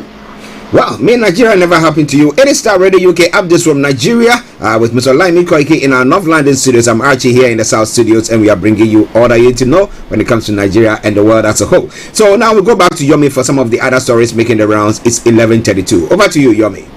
Thank you so much. 11:32, like you said, the 9th of August 2022. Let's take some of this headline. Arekanwe Kakanfo says, if you pave the street of Nigeria with gold, we will still demand for sovereign Yoruba nation. Scotland is a prosperous autonomous region in the UK. Yet they want to control their sovereignty. The reclamation of the Yoruba sovereignty, where our identity will be protected, is the ultimate. So that is coming from one of the headlines this morning. Senate to probe 1.7 trillion security vote for 797 agency. The Senate, through its standing committee on public account, has begun a probe of over 1.7 trillion service by vote allocated to the federal agency from 2017 to 2021. The question then is, where is all this money and what have the money been used for? The chairman of the committee, Senator Matthew, who made this known during the meeting of the committee, said beneficiary government agencies needed to give explanation on how they utilize the fund. He added that the service-wide vote to SVW were disbursement for shortfall in capital and overhead. A service-wide vote, which stands for SVW, which is also known as a Consolidated Revenue Fund charge, is more or less a country contingency fund. So you hear all this staggering amount of money. We're talking about from 2017 up to 2021, 1.7 trillion is now being looked as a probe by the Senate, and we hope they will be able to give us an update. Agric budget hit 874.83 billion naira today. Food import also got up 7.8. You would have expected that should be reversed, where about our export is about giving us 7.8 trillion, but rather today we are importing goods, food worth 7.8 trillion. So the headline says Agric budget hit 874.83 billion, while the food importation into Nigeria today is about 7.81 trillion naira. The federal government budget about 874.83 billion naira for the Federal Ministry of Agriculture and Rural Development from 2016 to 2021, whereas the import of agricultural goods into Nigeria during the same period were estimated 7.81. Checks according to the update. It was gathered that the highest import of agricultural goods into the country during the period under review were recorded last year, as a product value of 2.74 trillion were imported last year alone. On the other hand, least import within the same duration was in 2016, where Nigerian agricultural goods import was about 656 billion in 2016. Why are we importing so much into the country? Well, we have the land, we have the resources, we have the manpower. The question is, there's a lot of factor to that. The factor remains, we have a country where terrorism, is not allowing farmers to return back to the farm, and yet, like Benue State, the food basket of the country has become a big problem as well. The national president of Farmers Association of Nigeria, Gabby Ibrahim, that told the media that the drop in export and huge import were due to reduce productivity in Nigeria. As we speak today, productivity is very, very low, and that means that more Nigerians will be going into abject poverty. I'm going to come back to you now in the studio, because when we talk about food, It is one of the most important sector, one of the most important, to make human to survive. But as we say today, Nigeria still remains the capital poverty of the world.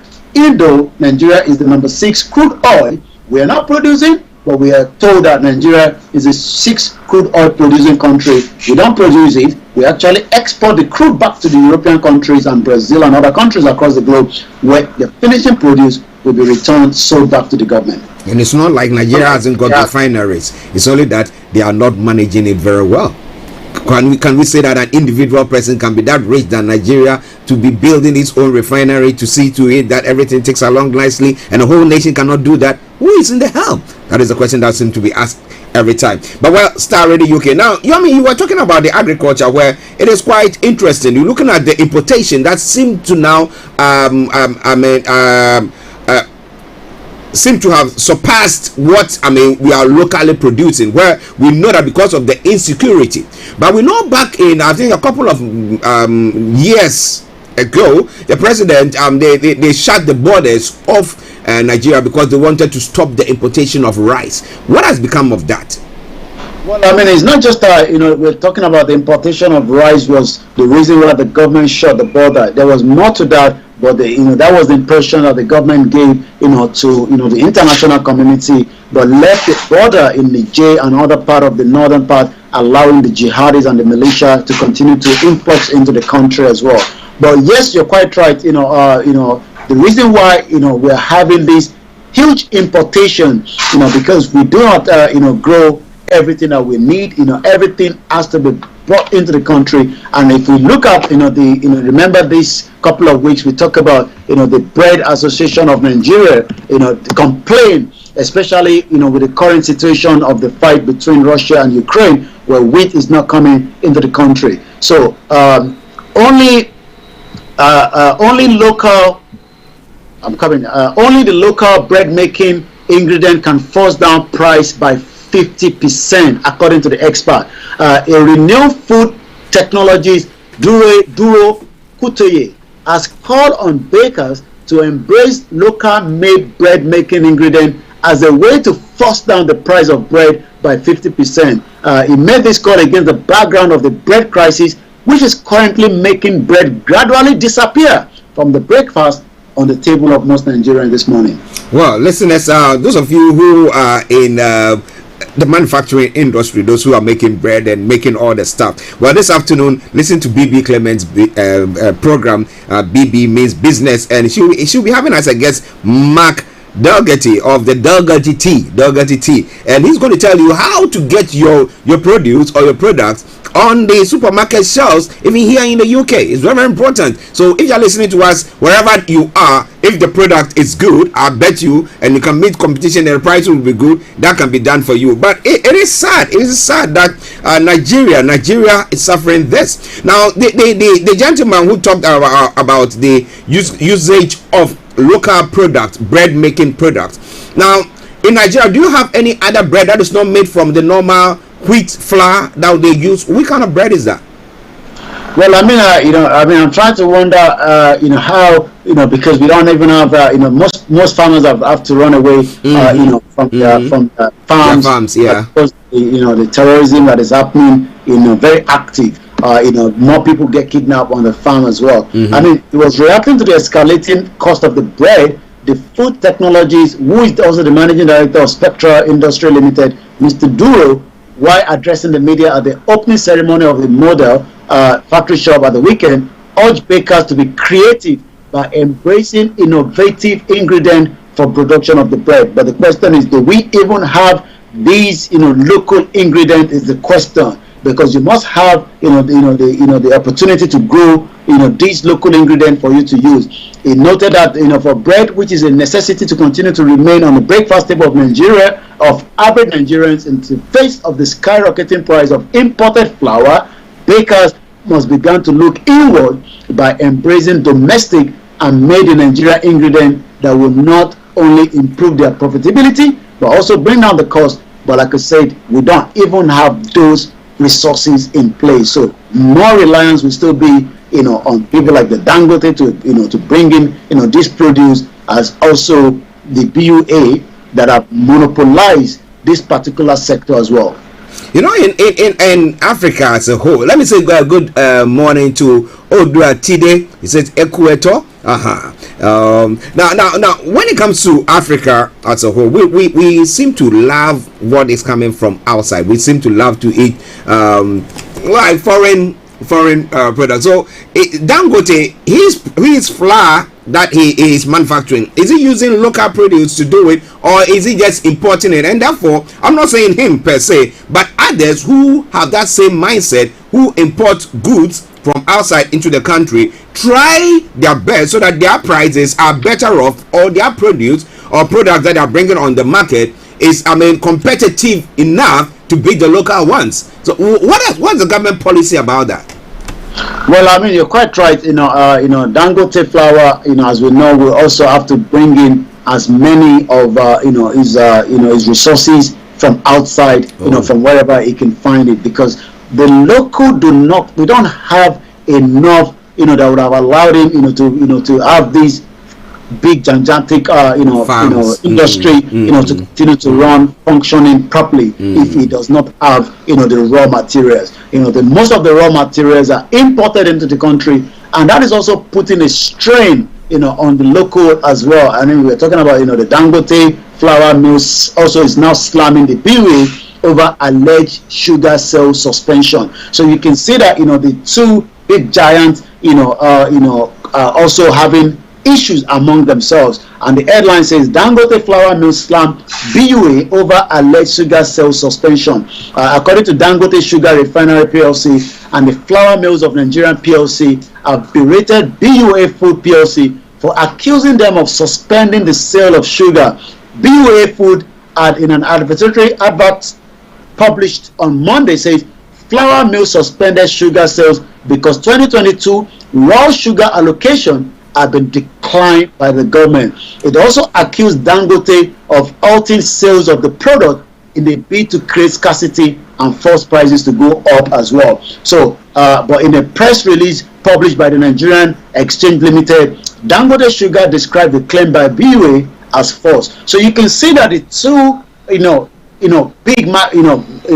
individuals, and they're very, very powerful, have been given a very big opportunity in Nigeria as against the smaller version, because that means everybody has to rely on whatever Dangote produce, and that means Dangote will have more access, to the forex than the average Nigerian that is selling at the site, or somebody that wants to send their children, for holiday or for medical or whatever. So it is a very, very, tough time. And these are now some of the arguments, just like we've seen, the monopoly that have taken place in other countries. Remember Sky was a monopoly as well, until there was a lot of conversation to break that monopoly, to allow other smaller companies and organizations to also come up as well. Well, listeners, interesting times. Well, 11:44 from the hearts of London, Star Radio UK. Mr. Olayomi Kweke, our North London studios. I'm Archie. Now let's move on to a couple of stories, and then we can bring the updates to a close. Now, the Senate is probing the 1.7 trillion security votes to 797 agencies. I don't seem to get that story. What is that all about, sir? Well, between 2017, according to what we know, and 2021, the Nigerian government have spent 1.7 trillion naira on security that nobody knows, where those money have gone through. 797 agencies are involved in this money. Yes, the Senate is now probing, these amount of money, staggering figures, in dollars, but yet no result, and that is why, that headline. But one thing is, who actually takes, the big chunk of the money, from some of these 797 agencies. But the question is, are we going to get a result even after, this committee is going to review this particular probe? The end result is it becomes another dust somewhere in the cabinet. Well, they are proving themselves. So what do you think is going to happen? Well, it is Star Radio UK. All right, then. And now police dismisses constable. IG frowns at brutality of extortion. Why? Extorting money from people. Maybe they were beating them as well to get that money. Sorry. Yes. Well, yes. I mean, I think what a lot of police will now become more concerned is, if somebody is videoing them when you are stopped. I mean, this particular, police have now been, dismissed, for extorting money from the, Nigerians, and quite a lot of Nigerians are taking advantage, of the social media, and even the police force in Nigeria has no other option now, to go in line with what is happening on the social media. So quite a lot happen when it comes to the recording, but the police are also, moving swiftly, to dismiss or call attention and record those that have been, for one reason or the other, allegation against allegation. So this particular headline says the indisciplined police have now dismissed PC Okio as the IG frowns at the brutality, extortion, and wants CP commander to supervise their men. Interesting. Let me say good morning to Michael Opoku, and thank you very much for watching us. It is the Star Radio UK morning show, the Tuesday edition. We'll go back to Yomi for what is happening on the social media platform, and then we can bring the updates to a close there. Over to you, Yomi. Yes, Kiss Daniel is trending at number one. He's an artist that believes that when he's called onto a show, he eventually doesn't turn up or 5 hours late. But the Tanzania's fans were not taking that chances. And what we do know is that Tanzania police have released Nigerian singer Kiss Daniel few hours after detention over refusal to perform at a concert because he believes that his outfit was not brought to him in time. So that is actually trending. Also, hashtag Emilokon. Emilokon is the slang from Tinubu party, the APC, when he actually said that, Buhari contested 3 times, and, at the 4th time, he had no other option than for him to intervene, and he's now using the language Emilokon. So that is actually trending for so many different reasons. Even Tinubu go vote Peter Obi is what some of those obedient, according to what they are known on the social media, are saying this morning. So for me, only competent aspirant here to become the president of this country in the year 2023 is Peter Obi. What about you? And it says there, comment for Atiku, retweet for Peter Obi, and love, retweet for Tinubu and Shetima, and love for Peter Obi. So you can see that a lot of Nigerians as getting engaged with the upcoming 2023 election. I'm going to be giving all the time frame. I know we've spent a lot of time, but let us look at what more has been said. International Council for Yoruba. Yoruba great-grandfathers were born in Yoruba nation. Then was security, wealth, and harmony, until the British Lugard came and thwarted the glorious approach into misery, insecurity, by mixing us with barbaric people in the name of Nigeria. But as we are going back, they should stay clear. So you can see that more Yoruba people continue their awareness, peaceful campaign, as well. Also, according to Think Yoruba Force, with a photo here that says Oba of Yoruba in Ghana and Olofa of Ofa together in Ghana, courtesy by the Oba of Yoruba in Ghana, His Royal Highness Oba Alhaji Amzat Brima, accompanied by his Are Boba Gua. So quite a lot of engagement, using the social media as campaign continue for reason why the Yoruba should stand on their own. And I'm going to take one more as well and then come back again to you. Any Yoruba man or woman who joins non-Yoruba to separate Yoruba people based on religious beliefs is an enemy of the people. I hate one Nigerian politics with passion. I don't believe in Nigerian identity, but don't ever join me, non-Yorubas, to divide Yoruba people along. So that's also coming from our account. So we'll take the last one of actually what is trending when you put in Nigeria on the social media this morning. Quite a lot is trending in Nigeria as usual, but we will just take one more. Many Nigerians are scared of Tinubu becoming the president of Nigeria, but I am more scared of his wife, Remi Tinubu, a woman notorious for street fighting, bigotry, very abusive, and gross corruption, becoming the first lady of Nigeria. Wow. Can you just imagine the first lady getting out of a car and punching somebody? Just like John Prescott at some point. Yeah. Quite interesting. Well, listeners, you won't get it from anywhere apart from Star Radio UK, where we bring you updates from Nigeria every weekday from 11 o'clock. So let me say thank you very much to Mr. Olayomi Koiki. Yomi, before you go. Well, don't go anywhere because you got Archie that will take you through the rest of the program. I'll be back again same time tomorrow on Star Radio UK. But for now, remember to subscribe on the YouTube channel, follow us on our social media handles. But the best way to listen to Star Radio UK is to download the apps. I'll be back again same time tomorrow. Bye for now. Bye-bye. Well, listeners, that has been Mr. Olayomi Koiki bringing you updates from Nigeria. I'm Archie, and now we're going to take a break. We come back, we look at some of the stories making the rounds in other parts of the world as well. But continue to share the broadcast with your friends and loved ones and invite them to like our pages. As I announced earlier on, well, this afternoon exactly at 1:30, Mark Dougherty is going to be the guest on the BB Means Business Show with BB Clement, and I comes your way every Tuesday at 1:30. Now, if you're a business person, my goodness, you've been in business for all this while. You'll be producing so many products that you think that this can be or is supposed to be on the shelves of some of the supermarkets, the big supermarkets. Well, talk about Morrison, talk about Asda, talk about Tesco, talk about Marks and Spencer, name them. Well, you want to know so or how to do though? Yeah, make sure that you tune in exactly at 1:30 when we have Mr. Mark Dougherty on the show. He'll be telling you how he's done it and how you can also do that. All right, then, let's take a quick break. We come back and we continue with the show. Stay tuned. Don't you go away. Star Radio UK, your favorite African and Caribbean radio station in London. Edith Morrison says, higher, go higher. Whatever it is, just go higher. All right?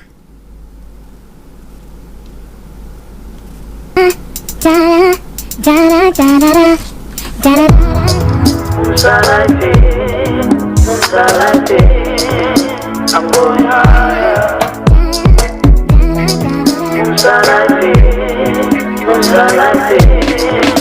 I'm going higher.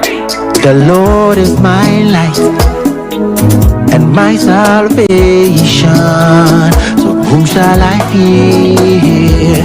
My fortress and my shield, day and night. No need to be afraid. The Lord is my light, my salvation. So whom shall I fear? He's my fortress, my shield, day and night. No need to be afraid. I'm going higher, going higher, going higher. We going higher, going higher. This is Starr Radio. In your car, at work, at home, on your smartphone, worldwide, online, 24/7. This is Starr Radio UK. This is Starr Radio UK. Broadcasting worldwide, online, 24/7.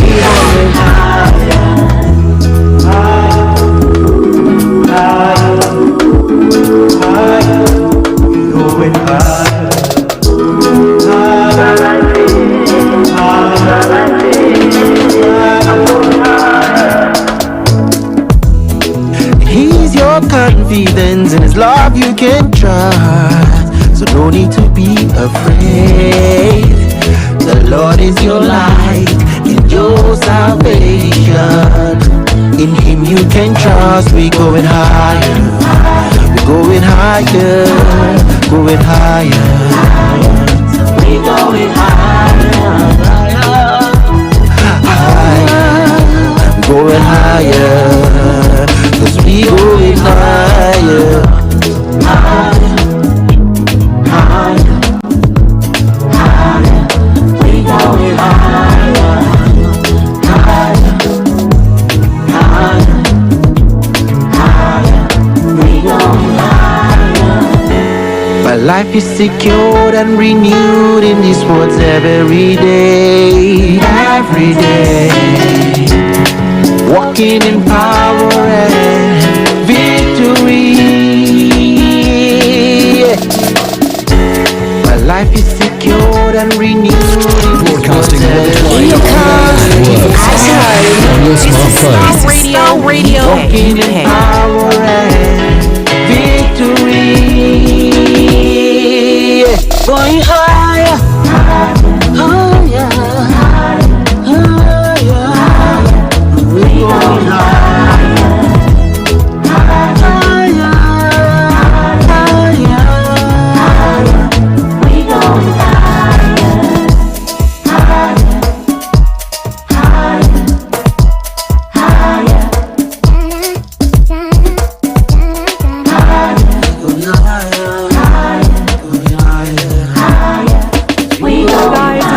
Uruj from Sendwave. Sendwave is a money transfer app that is used by people all over the world to send money to their loved ones in Africa. With Sendwave, you can send money to Ghana, Nigeria, Kenya, Uganda, and Tanzania. And the best part is, Sendwave is absolutely commission-free. Our exchange rates are excellent. You can see for yourself by checking them out on our website. So how do you use Sendwave? Sendwave is an app that you can download onto your phone from the App Store or Google Play Store. The app is free to download. After downloading it, just open the app and enter your name, email, and phone number. That's it. You're good to go. Make sure you use the promo code SR. S for Star, R for Radio. This promo code will give you £5 free credit to send to Africa on your first transaction. Your money will be delivered to your recipient within seconds. Feel free to call me on 0749 7377 647 at any time. I'll be happy to tell you all about Sendwave and help you in any way I can. Remember to use the promo code SR for £5 free credit. Medasse. Hi everyone, it's your girl BB Clement, the author of How to Go From Employee to Entrepreneur and the host of your weekly business show, BB Means Business, the show where we discuss everything you ever wanted to know about business but you were afraid to ask. How do I start my business? How do I raise the finance? How do I grow my business? Where am I going to find my customers? Join me every Tuesday at 1:30 p.m. on Star Radio UK to get all the information and tips that you need to become a successful entrepreneur and become financially free. Remember, don't let life dictate to you. Rather, put your signature on life.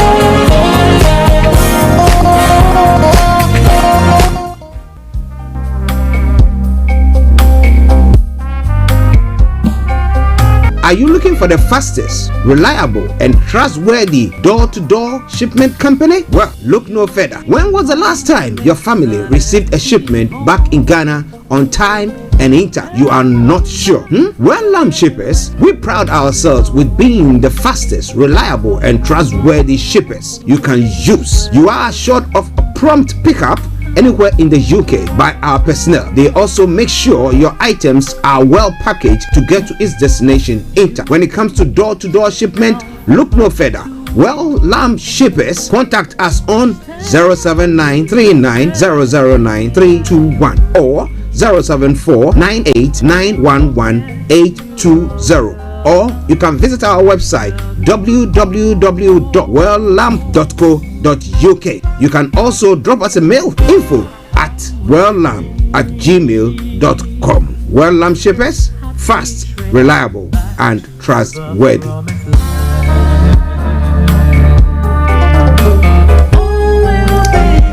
Okay, welcome back to the program Star Radio UK, your favorite African and Caribbean radio station in London, bringing the time now to exactement just few seconds to 12. So let me announce the lines open. As I said, 12:30, we'll bring the program to a close and get ourselves ready for the BB Means Business show that's going to be taking place this afternoon. Yes. It's going to be having us a special guest, Mark Dougherty, who has got a Dougherty tea, and he's going to be telling you about how to get your products on the shelves of the big supermarkets in this part of the world.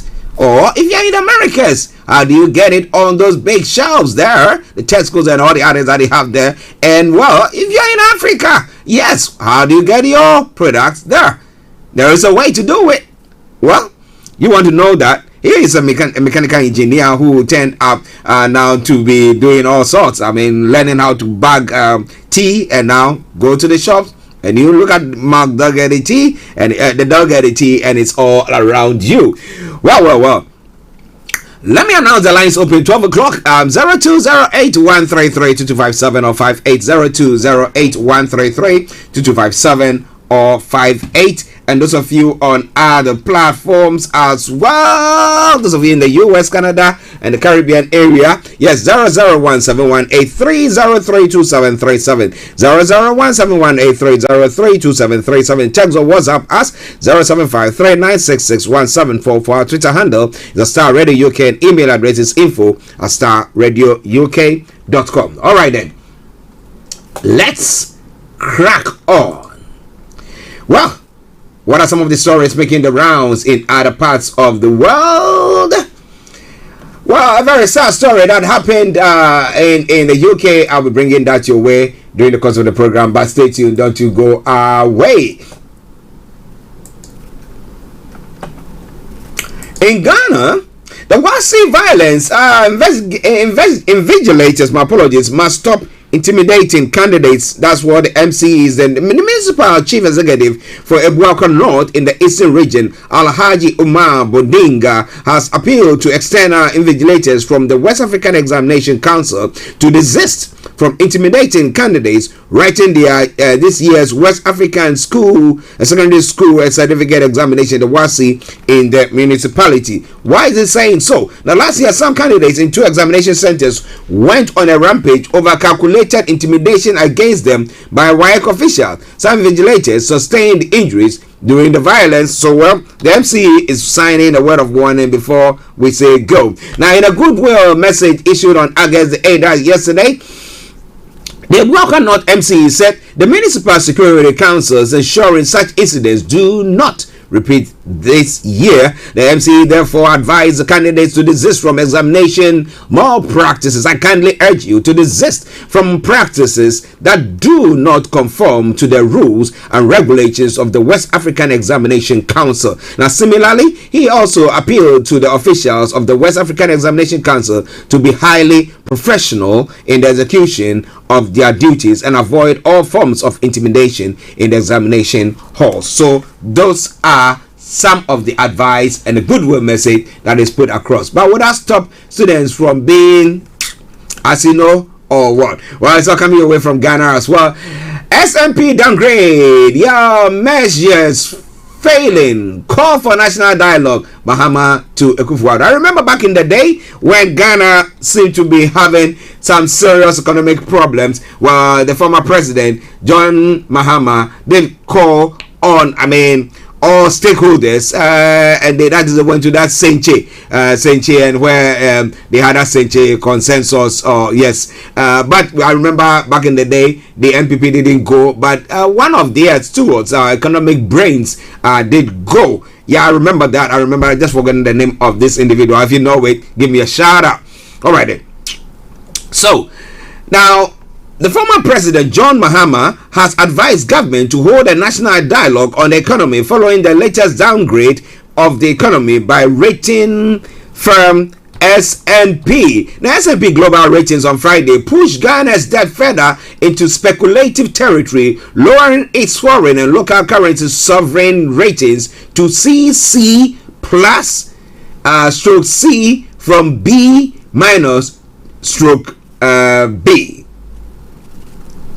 The S&P said its outlook for the country is negative, reflecting Ghana's limited commercial financing options and constrained external and physical buffers. Now, the COVID-19 pandemic and the conflict in Russia have magnified Ghana's physical and external imbalances, the S&P have said. Now, commenting on the development on Facebook, now Mr. Mahama said, there appears to be no end to the problems with the Ghanaian economy with a recent downgrade to CCC plus forward stroke C junk status. Now, the steep depreciation of the Ghana cedi in recent days clearly shows that the mid-year review of the 2022 budget failed to win back the confidence of the investors or investor community and the public, the Ghanaian public as well.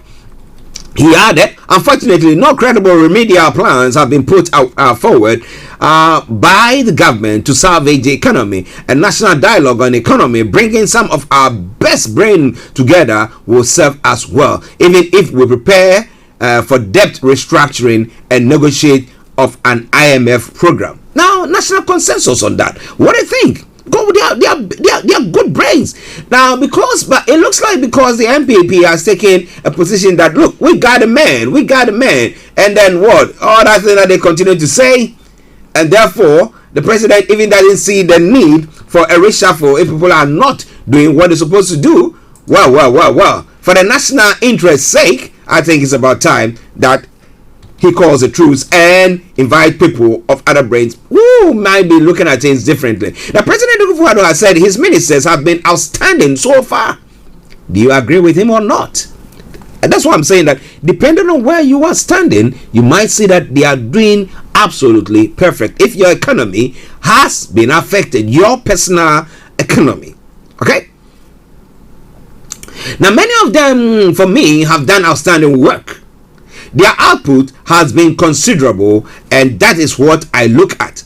If the output measures expectations, then I don't have any strong reasons to heed the call. The calls come from all kinds of reasons. NDC wanting to destabilize the government is one. There are people who are also looking for jobs. The president said on North Star Radio in Tamale. Now, some civil society groups and politicians have called for a reshuffle of the government following persistent complaints of hardship in the country. Now, lawyer and social commentator Kwame Jantua has asked the president to move the finance minister from his position. I do not understand why we have a government and there has not been one reshuffle. I do not understand it. Are we trying to say all the government appointees have done a good job? Is that what we are saying? He asks. Well, the president has answered affirmative. Now, Mr. Jantua further urged the President Akufo-Addo to emulate his predecessor, the first president, to come from the MPP, President John Ajekum Kufuor, to do so. But what did he do? He did reshuffle, and he told some ministers, I ran this government, and I am moving you here. If you don't want, leave. And I think, if for nothing, the Minister for Roads and Highways should go. Minister of Health, the Ministry of Health, I think the Finance Minister should be moved. If you do a poll on Ghanaians, they will say that he hasn't been able to handle the ministry that well, he said. Mr. Jantua said, one classical example has to do with Ms. Oforiatta. Ms. Oforiatta introduced the controversial electronic levy introduction of the yes, and he Oforiatta did not consult anybody, no consultation with stakeholders, no consultation with opposition parties. Then you brought it, you now took it to parliament. It raises so much, as you are now doing the consultation. He reiterated. Now it's obvious what is going on, but do you think that they can, or the government is going to do so, looking at the depreciation of the cedi and the downgrading of the economy of Ghana as well? Well, he's smiling all the way to his bank. So what does he give a hoot about you? Well, somebody say he's supposed to be serving the people, but is he?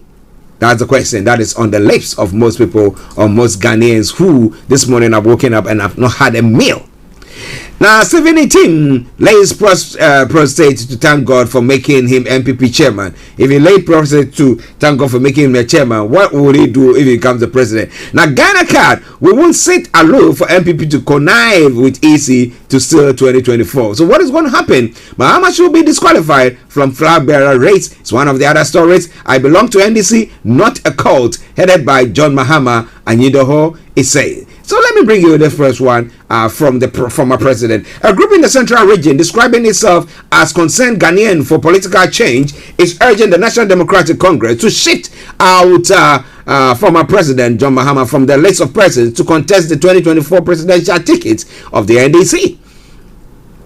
In a statement issued on Wednesday, the group explained that they are so disappointed in the Akufo-Addo government's performance in the office that they want to make double sure that the MPP is voted out in the 2024 election. However, a Mahama candidature leaves room for probability that the MPP can still win because of the tired image of Mr. Mahama and the fact that the Mahama brand has lost its allure. Now, the statement said. Now, it was signed by Mr. Frank Minta and Mr. Solomon Donko. According to the statement, we think that the NDC has surer bet for victory in 2024 with other candidates whose brands are not as battered and unfashionable as the old Mahama brand. The statement resonates with the view of many that the NDC whose is to lose the 2024 election will have to spend tons of efforts and money to rehabilitate the image of Mr. Mahama, who was successfully tagged as incompetent by the MPP in opposition. If Mahama becomes flag bearer again, for many, the NDC has a surer bet in the former finance minister Dr. Kwabena Dufour, who enjoys a squeaky clean image and has recently been riding the headlines due to a victory of his company Unicredit against the Akufo-Addo government. Dr. Dufour has also become a hit with the party's grassroots on account of his Ahoto project through which he is empowering party members economically. Well done to him. But do you think that bringing Dr. Dufour, who is an economic guru, call it that, he has been the governor of the Bank of Ghana and has become, if you see it, the chancellor of the exchequer, but a minister for finance and economic planning, and everything that has gone on, do you think he stands higher than the former president John Mahama? He's been there, he's seen everything. Well, somebody will say that Dr. Dufour has also seen whatever is going on. But what do you think about all that? It's all coming your way from Star Radio UK, your favorite African and Caribbean radio station in London. Heavy rains have caused floods in the Shore region. At least 8 people were killed and 6 others were missing in South Korea. Those are some of the stories outside. But let's look at this. Now, Kenyans are voting. Voters hopeful for change, economic growth. Well, Kenyans lined up before dawn to vote in a high-stake election today with the East African powerhouse on edge as 2 political heavyweights battle it out in fiercely contested race for the presidency. Kenyans are praying for a peaceful transition of power after almost a decade under President Uhuru Kenyatta, but concerns about vote rigging linger in the national, still haunted by previous election disputes that descended into deadly violence. Now, more than 22 million people are registered to vote in an election taking place against a backdrop of soaring prices for food and fuel, punishing drought that has left millions hungry and deep disenchantment with the political elite, particularly among the youth. Now, Deputy President and erstwhile heir apparent William Ruto, 55, is pitted against Raila Odinga, the 77-year-old veteran opposition leader, now backed by his longtime rival Kenyatta after a stunning shift in political allegiance. Now, Ruto, who portrays himself as the hustler-in-chief championing the power, was among the first to vote in his Rift Valley stronghold on what he described as the D-Day. I am confident that the people of Kenya will make the right choice that will take Kenya to the future. He said, it is upon all of us to respect the choice of Kenyans, and I look forward to a victorious day. In Odinga's stronghold in the lakeside city of Kisumu, voters in lines many hundreds of meters long queued in the dark outside polling station as cyclists pass by honking and blowing whistles. I woke up early so that I go and choose my leader who might bring change. I have the hope in that. Moses Otieno, Onam 29, also said. The polling stations open from 6 a.m. That is 3 a.m. GMT, and are due to close at 5 p.m. That is 14 hours GMT. Analysts have in recent days suggested that Odinga, a one-time political prisoner and former prime minister who is making his fifth bid for the top job, could narrowly edge past his younger rival. But if neither wins more than 50%, Kenya will be forced to hold a runoff for the first time in its history. Would they get more than 50%? Or some smaller splinter groups will have to be kingmakers. I don't know how kingmakers regime or staff works with them, but well, you want to know more, stay tuned, don't you go away. It is Star Radio UK. It is your favorite African and Caribbean radio station in London. For the Kenyans, I dedicate this song. Let's enjoy that, and I'll be with you in a moment where I bring you all the stories making the rounds in other parts of the world, and we'll bring the program to close exactly at 12:30. But enjoy the song.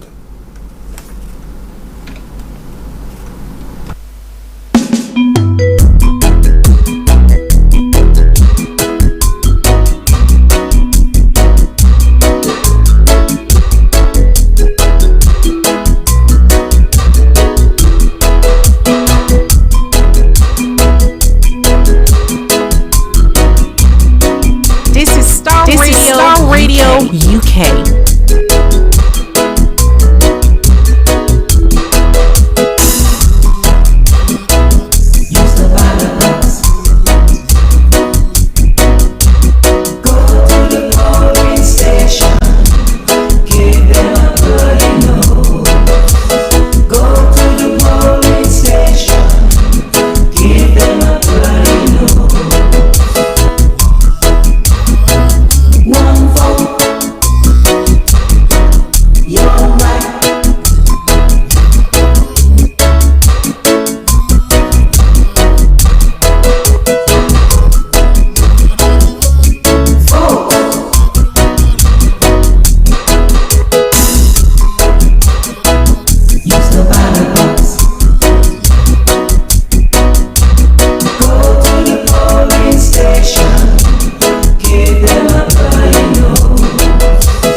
Well, go to the police station and give them a bloody nose. Why are they going to give the bloody nose? To the politicians, of course. Make sure that you vote wisely. If you are listening to us from Kenya this afternoon, you're going to the polls, make sure you vote wisely. You know, when it comes to all this, we have we go vote for people. We don't listen to their policies and how real that is and how it resonates with us. We just because this one comes from my area, so I just going to vote for them. No. When it comes to politics, that is how we have to. You actually look into details. I mean, try to do diligence to the policies that these individuals are putting across and saying that they're going to be leading the country out of whatever things that they want to be leading the country out of. So you have to make sure you do diligence and then vote.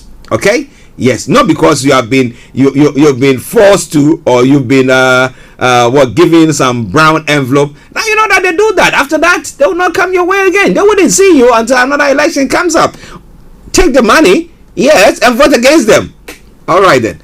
Yes, it is Starr Radio UK, unless of course you got a proper or a good policy that you think will resonate or is resonating with your own economy. All right then.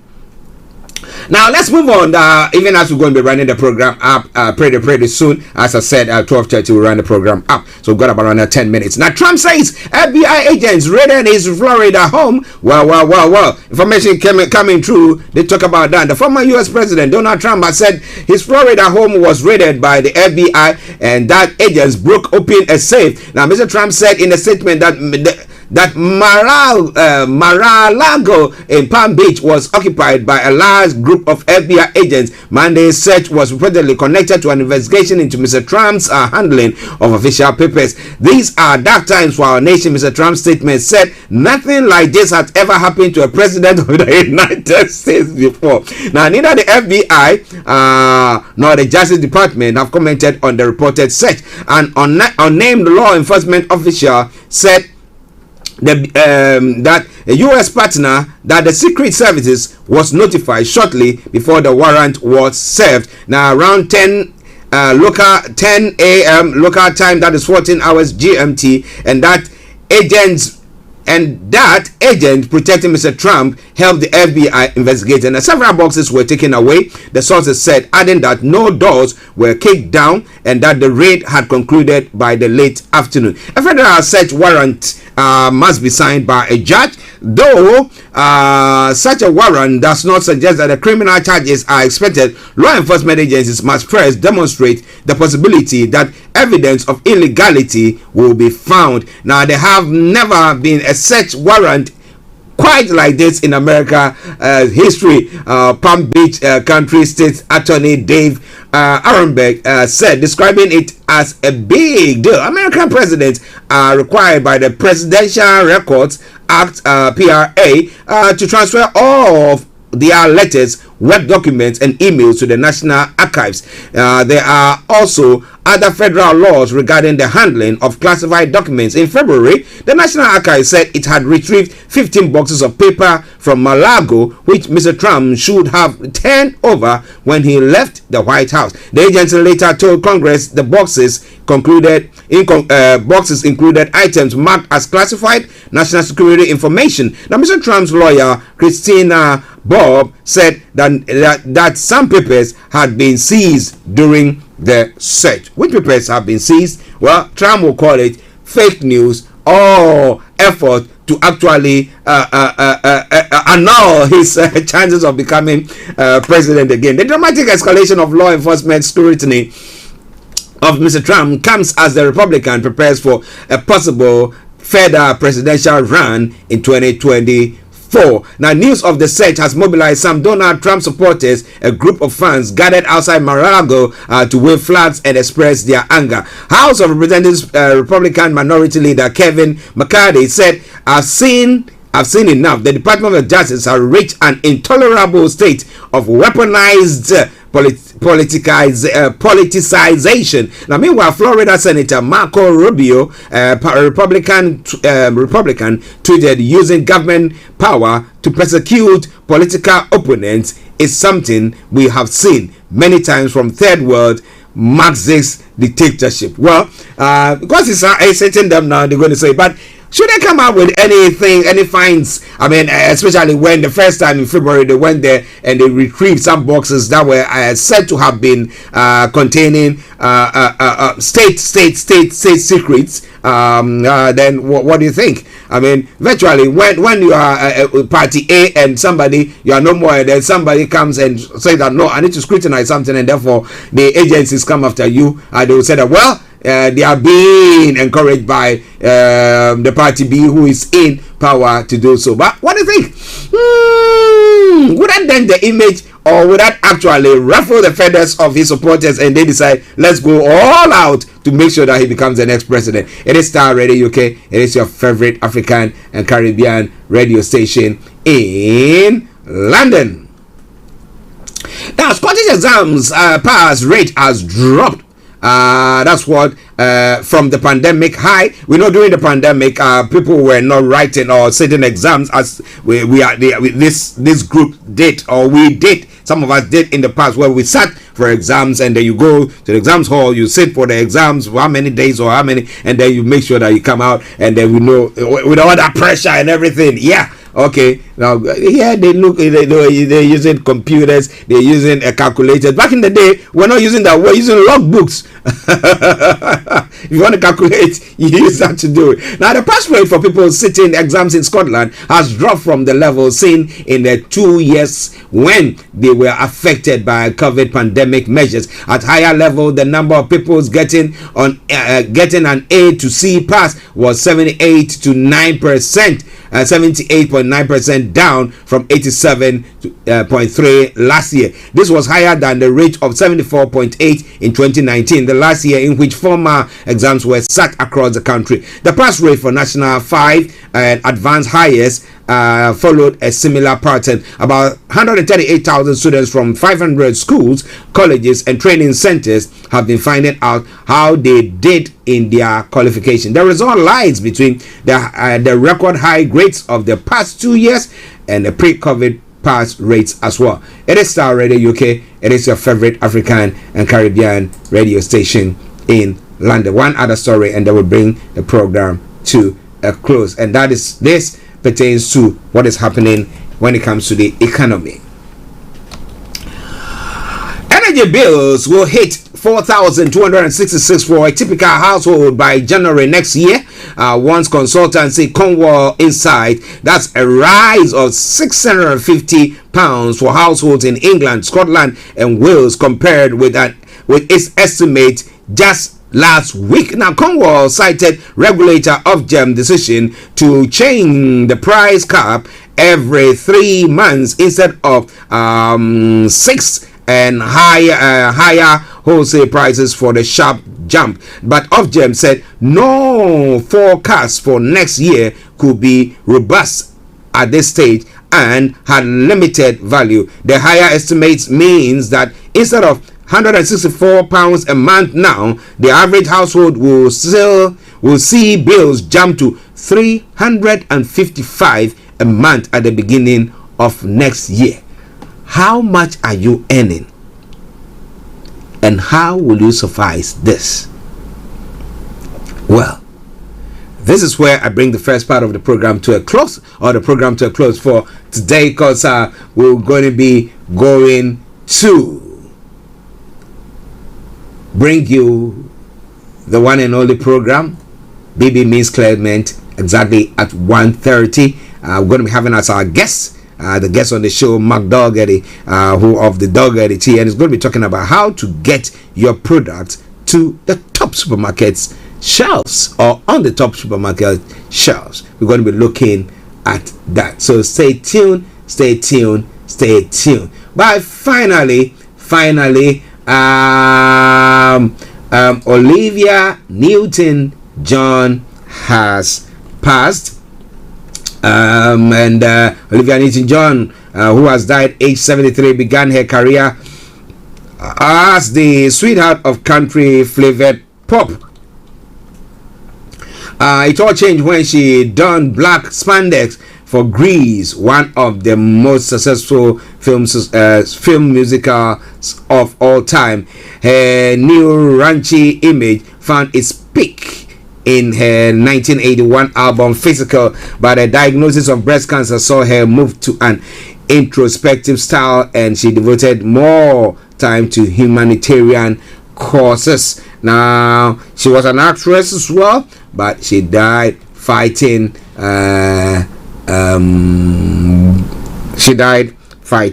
breast cancer. Well, Olivia Newton-John was born in Cambridge on the 26th of September 1948. Her Welsh father had been an MI5 agent during World War II, attached to the Enigma project at Bletchley Park. And then her mother was the daughter of the German Nobel laureate Max Born, and had fled with her family when the Nazis came to power in 1933. In 1955, her father took up a post as a professor of German at the University of Melbourne, and the family moved to Australia. As a child, Newton-John had developed a fascination with animals and harbored ambitions to be a vet, but she found science a struggle at school and abandoned the idea. Instead, she turned to music. She formed a short-lived girl group with 3 school friends and began performing in a cafe shop run by her sister's boyfriend. Now, a meeting with local singer-songwriter Ian Therapy saw the pair form a professional and romantic relationship. Now, when Therapy was recruited to present the Go show on ATV 10 in Melbourne, Newton-John became a regular guest, miming to pre-recorded covers of British and US pop hits. Her rendition of Anyone Who Had a Heart won her the top prize in another talent show, which included a trip to the UK. She was initially reluctant to leave Australia, but her mother saw it as a chance to build her daughter's career and flew with her to London in 1966. Appearance in various clubs saw her offered a one-off record deal with Decca, but her first single, a cover of Till You Say You Be Mine, failed to chart. She teamed up with an old friend from Australia, Pat Carroll, and the two toured Europe as a duo, including a gig at Paul Raymond's Revue, which she later recalled they hadn't realized what a strip club until they arrived there. Her breakthrough came in 1971 when she released a Bob Dylan penned track, If Not For You, which reached number 7 in the UK chart and featured on an album of the same name. Another track from the album, Banks of the Ohio, also charted its country sound, heralding the future directions of her music. There was disappointment when her second album, Olivia, failed to make an impact, although her single, What Is Life, made the UK's top 20. Now, it was country's flavored album, Let Me Be There, that finally broke her in the lucrative US market. The eponymous single won her a Grammy for Best Female Country. Back in the UK, she sang the country's Eurovision entry, Long Live Love, in the 1974 song contest. She came fourth in the year ABBA won the Waterloo. You remember that? Now the album If You Love Me, Let Me Know established her credentials across the Atlantic. Released only in the US and Canada, it brought her first US #1 single, I Honestly Love You. It was the first of 7 US #1 hits she would have between 1974 and 1977, either in the Billboard Hot 100s or its adult contemporary chart. Well, so it went on in the screen test. In 1974, she was named Country Music Association Female Vocalist of the Year, seeing of competition from Loretta Lynn, Dolly Parton, and Tanya Turner. There was a backlash from the US country fans, annoying at her pop style music being considered on a par with Nashville finest, but with the support of established country stars, she was eventually accepted. In 1977, her career was faltering. She failed to find chart success with new materials, although a compilation album, Olivia Newton-John's Greatest Hits, made number 7 in the country's chart. A meeting with producer Alan Carr saw her offered the part of the Sandy in a film a film version of the musical Grease. Now, worried that at 28 she was too old for the teenage role, she insisted on a screen test when John Travolta before accepting the part.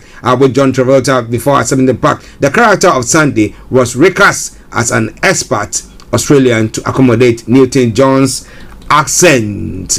The film was the biggest box office hit in 1978 and gave Newton-John 3 hit singles: You're the One That I Want, Hopelessly Devoted to You, and Summer Night, as well as Golden Globe nomination for the Best Actress. And we say, may her soul rest in perfect peace.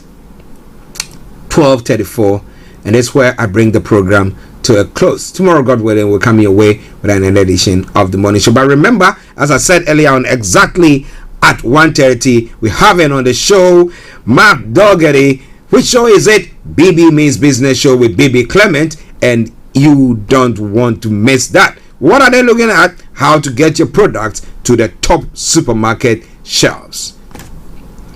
All right then. So let me say thank you very much for tuning in to listen to us today. Let me bring you this song from the Zongo Man. He says, The Problem of Africa. Enjoy it. And what that music and you don't hear from me, it's been me, Archie, saying have a top of the day. I see you all on the other side. Bye bye for now.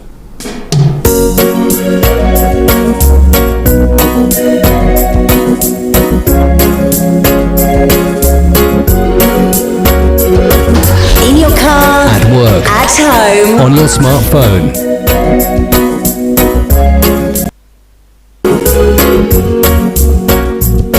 The problem of Africa,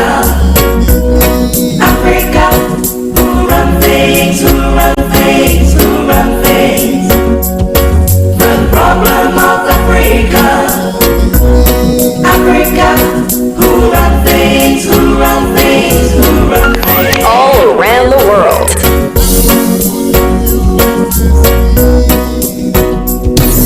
Thanks for listening. Thanks for listening. Thanks for listening. Thanks for listening. Degree.